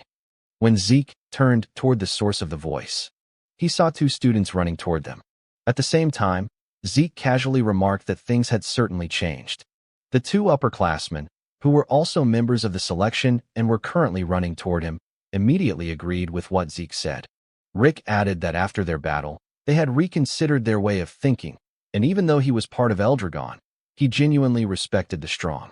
Zeke simply replied that it wasn't a bad thing, so it was fine. Meanwhile, Rangus burst into tears as he clung to Zeke's legs, saying that he was truly shocked by Rick's sudden shout as they helped Rangus stand up. Zeke thought to himself that every participant in the selection from the different dragon halls was at the 3-star level, except for those from the East Hall.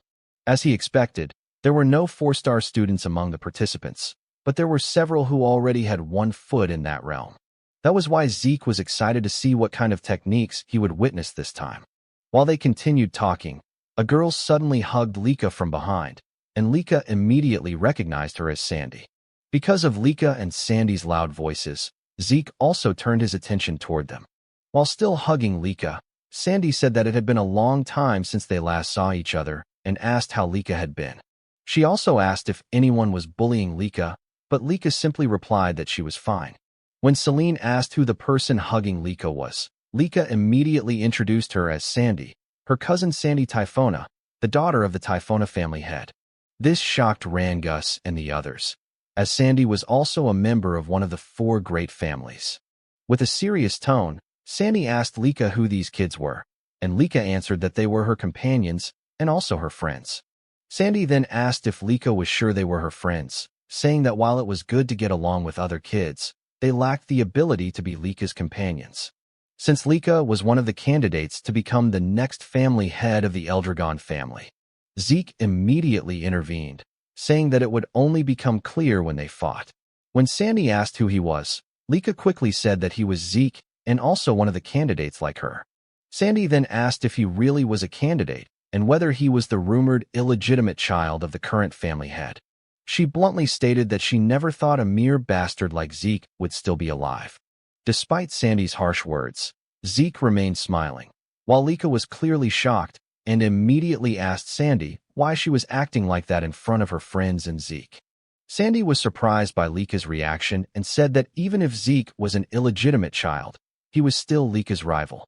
She added that Lika wouldn't be able to defeat the other family head candidates with such an attitude.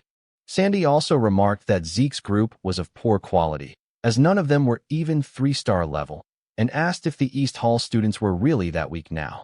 Zeke suddenly cut in, pouting slightly as he warned Sandy that if she kept looking down on them the way she was now, she would end up having the rug pulled out from under her.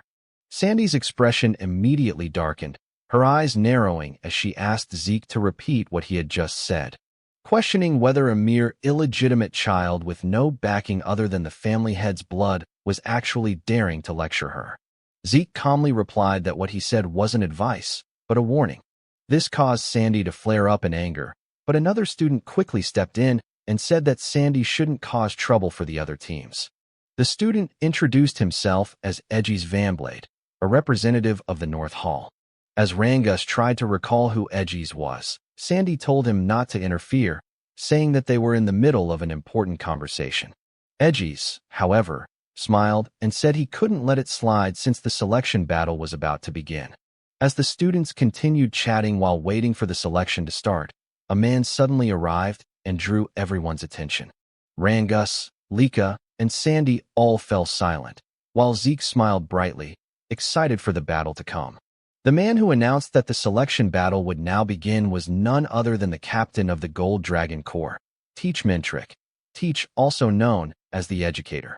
Mintrick announced that from this moment on, the selection battle would officially begin. He then explained to everyone that the matches would follow a tournament-style elimination format, combining all 4 halls. According to him, the 4 halls would be split into 2 groups, and the halls that emerged victorious from each group would face each other in the finals. He added that the battle format would be one-on-one duels, where each hall would send out its fighters one at a time following a predetermined order of the 7 participants from each hall. Mintrick further explained that the hall which defeated 4 opponents first would be declared the winner, and once the match began, no changes to the fighting order would be allowed. Because of this, the fighting order itself had to be carefully considered as part of each hall's strategy.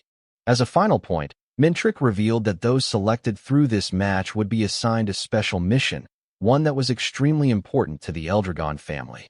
Anyone who took part in this mission would make a significant contribution to the family. And for Lika and Vanille, gaining such contributions meant taking a major step closer to the head seat. After that, Mintrick said they would now determine the brackets and called forward the representatives of each hall in order to draw a stone from the box. The first he called was Vanille Fafneild, the representative of the West Hall. As Vanille approached the officer holding the box, he immediately reached inside and took a stone. Afterward, Mintrick promptly sent him back to his position. As Vanille walked away, a bead of sweat rolled down Lika's face as she stared at her older brother, who was also looking back at her and her group with a malicious smile. Zeke quickly noticed this and asked Lika if she knew that man. Lika immediately confirmed it and told Zeke that the man was the West Hall's head candidate she had mentioned before, none other than Vanille Fafneild Eldragon. I see, Zeke replied simply, a faint smile forming on his face as he thought about it. Aside from Vanille, the West Hall had many strong warriors overall. Not only that, Zeke could also tell that the other halls were well trained too, though everyone could clearly feel the difference in power between them.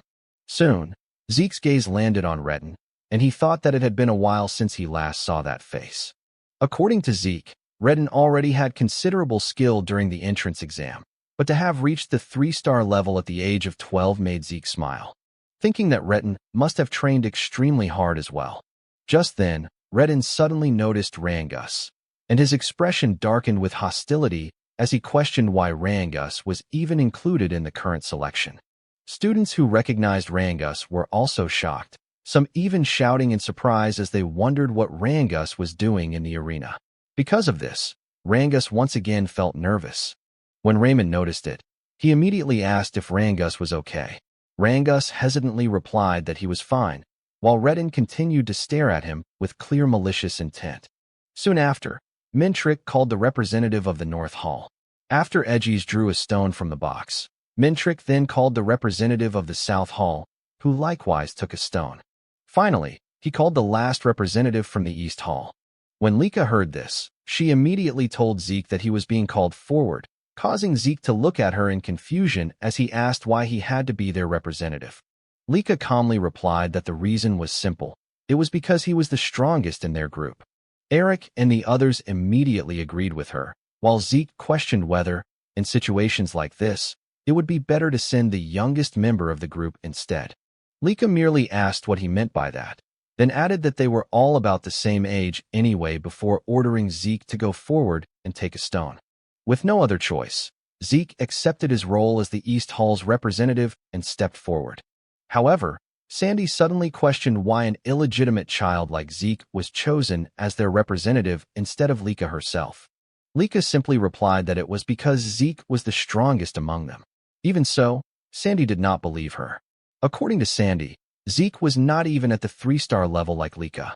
She also reminded Lika that the selection was effectively a head candidate battle between her and Vanille, and that at this rate, Lika would surely lose. Lika merely smiled and said that it was fine and that there would be no problem, confidently declaring that their team was strong. After Zeke took the last stone from the box, Mintrick instructed each hall's representative to channel their source power into the stone they had drawn. As they did so, the stones began to glow, turning either blue or red. Mintrick then explained that the colors would determine the brackets, announcing that the first match would be East Hall versus North Hall, followed by West Hall versus South Hall. Upon learning that their first opponent would be the North Hall, Zeke's group immediately turned their attention towards Sandy and Edgies' team. They soon noticed a particularly tall student, and upon seeing his appearance and the sharpness of his gaze, Rangus shuddered in shock and asked if that tall man was truly a student of Dragon's Nest. Lika confirmed it, though she had not expected that they would be facing Sandy's team in the very first match. Meanwhile, Sandy released her lightning aura and told Lika that this was a good opportunity to wake her up. Pointing at Lika's team, Sandy declared that she would thoroughly crush Lika so that she would remember her position and purpose in life. Lika, however, did not waver. As her golden lightning aura surged forth, she told Sandy to bring it on. At the same time, while holding the blue stone, Zeke noticed Edgies smiling calmly as he said that it looked like they would be fighting in the first match and that he was really looking forward to it. Seeing Edgies' reaction and hearing his words, Zeke replied that it seemed like they would get along, adding that he too was looking forward to the battle and could not wait to fight anymore. Meanwhile, after a brief moment of silence filled the entire arena, Mintrick declared that the first match would take place between East Hall and North Hall. As soon as everyone heard the announcement, Eric immediately told Lord Zeke that he would do everything he could to win his fight. However, despite his determined words, his expression betrayed him. This caused sweat to trickle down Lika's cheek as she nervously asked Zeke if Eric would really be all right. Zeke simply agreed with her observation. Soon after, Mintrick asked whether both groups were ready for the match. Once Eric stepped into the center of the arena to face his opponent, Mintrick immediately ordered the start of the battle. Eric charged at his opponent right away after gathering his source power into his fist. As Zeke and the others watched from the sidelines, Zeke couldn't help but wonder what the outcome of Eric's match would be. Lika responded by saying that, judging by their appearances, it was going to be a tough fight, and she quickly asked for Zeke's opinion. Zeke simply replied that there was no such thing as a guaranteed victory in any battle, unless they were talking about himself, since he was confident that his wins were always absolute. Lika then clarified that she wasn't referring to him, but to Eric, so Zeke decided to just focus on watching the fight. Zeke added that, in terms of skill alone, North Hall's fighter wasn't much different from Eric, and if Eric fought the way he normally did, he should be able to win. Lika immediately agreed but pointed out that this was their first time fighting in front of such a large crowd, and the pressure of representing their team was also a heavy burden. As Eric continued to receive relentless attacks, Zeke admitted that her words were true. After Eric was eventually knocked down by his opponent, Mintrick declared that the winner of the first match was North Hall. Because of this, Marin became extremely nervous, and despite her hesitation, she said she needed to win. Lika tried to comfort her, telling her not to be too anxious and that she would be fine. But in just a moment, Marin was also defeated by her opponent, leaving Zeke and Lika with nothing but a sigh. As Eric and Marin trembled, they apologized to Zeke for their losses. But Zeke simply laughed and said he already knew they were completely overwhelmed by the atmosphere of the arena. He added that they didn't need to worry, because if this were a real battlefield where life and death were at stake, the results would surely be different. Zeke cheerfully reminded them that the place they were in now was meant for learning and testing their strength. However, their team had already suffered 2 straight losses, making the next match extremely important, and Zeke immediately asked if Rangus understood that. Rangus, already overwhelmed with fear and shock, begged Zeke not to make him even more nervous, saying he had been anxious since morning. To make matters worse, he would be facing the largest and most intimidating member of North Hall. Zeke calmly reminded Rangus that he had already fought senior students before when they were forming teams. But Rangus insisted that none of the East Hall seniors had looked as frightening as this opponent. Rangus also admitted that fighting someone so intimidating in front of such a huge crowd made him extremely nervous, causing Zeke to sigh while gently holding Rangus's head and trying to calm him down. Zeke then wrapped his arm around Rangus and told him to carefully observe his opponent, asking what weapon he was holding. After taking a closer look, Rangus saw the massive sword his opponent carried. When Rangus told Zeke that his opponent used a sword, Zeke confirmed it and explained that Rangus was simply fighting someone holding a sword, so he didn't need to think about anything else. Zeke said that if his opponent thrust the sword, Rangus only needed to parry it. If the opponent slashed upward, he only needed to pull back. And if the opponent swung downward, he only needed to step forward and thrust his spear. Zeke emphasized that Rangus only needed to focus on dealing with the weapon in front of him, just like he always did. Because of Zeke's words, Rangus gradually regained his confidence. After Mintrick signaled the start of the match, Rangus's opponent immediately charged forward and used the triple leaf sword style technique called single blade branch. But before the attack could land, Rangus swiftly dodged it. The giant opponent followed up with the twin fong branch technique, launching a barrage of attacks. However, Rangus skillfully dodged and parried every strike, growing more focused. After once again dodging his opponent's sword swing, the giant used another technique called Leaf Storm Dance to attack Rangus. But before the attack could hit, Rangus's eyes suddenly flashed with clarity. He immediately used his Cloud Water Spear style technique called Flowing Clouds and Water to parry the sword. The force from their clash caused the giant opponent to lose his balance. Rangus wasted no time seizing the opportunity. Using another Cloud Water Spear style technique called Raging Current Strike, he thrust his spear into his opponent's chest, knocking him unconscious and sending him crashing to the ground. Mintrick immediately declared the match over and announced that East Hall had won the 3rd match. Rangus sighed in relief, while Zeke smiled.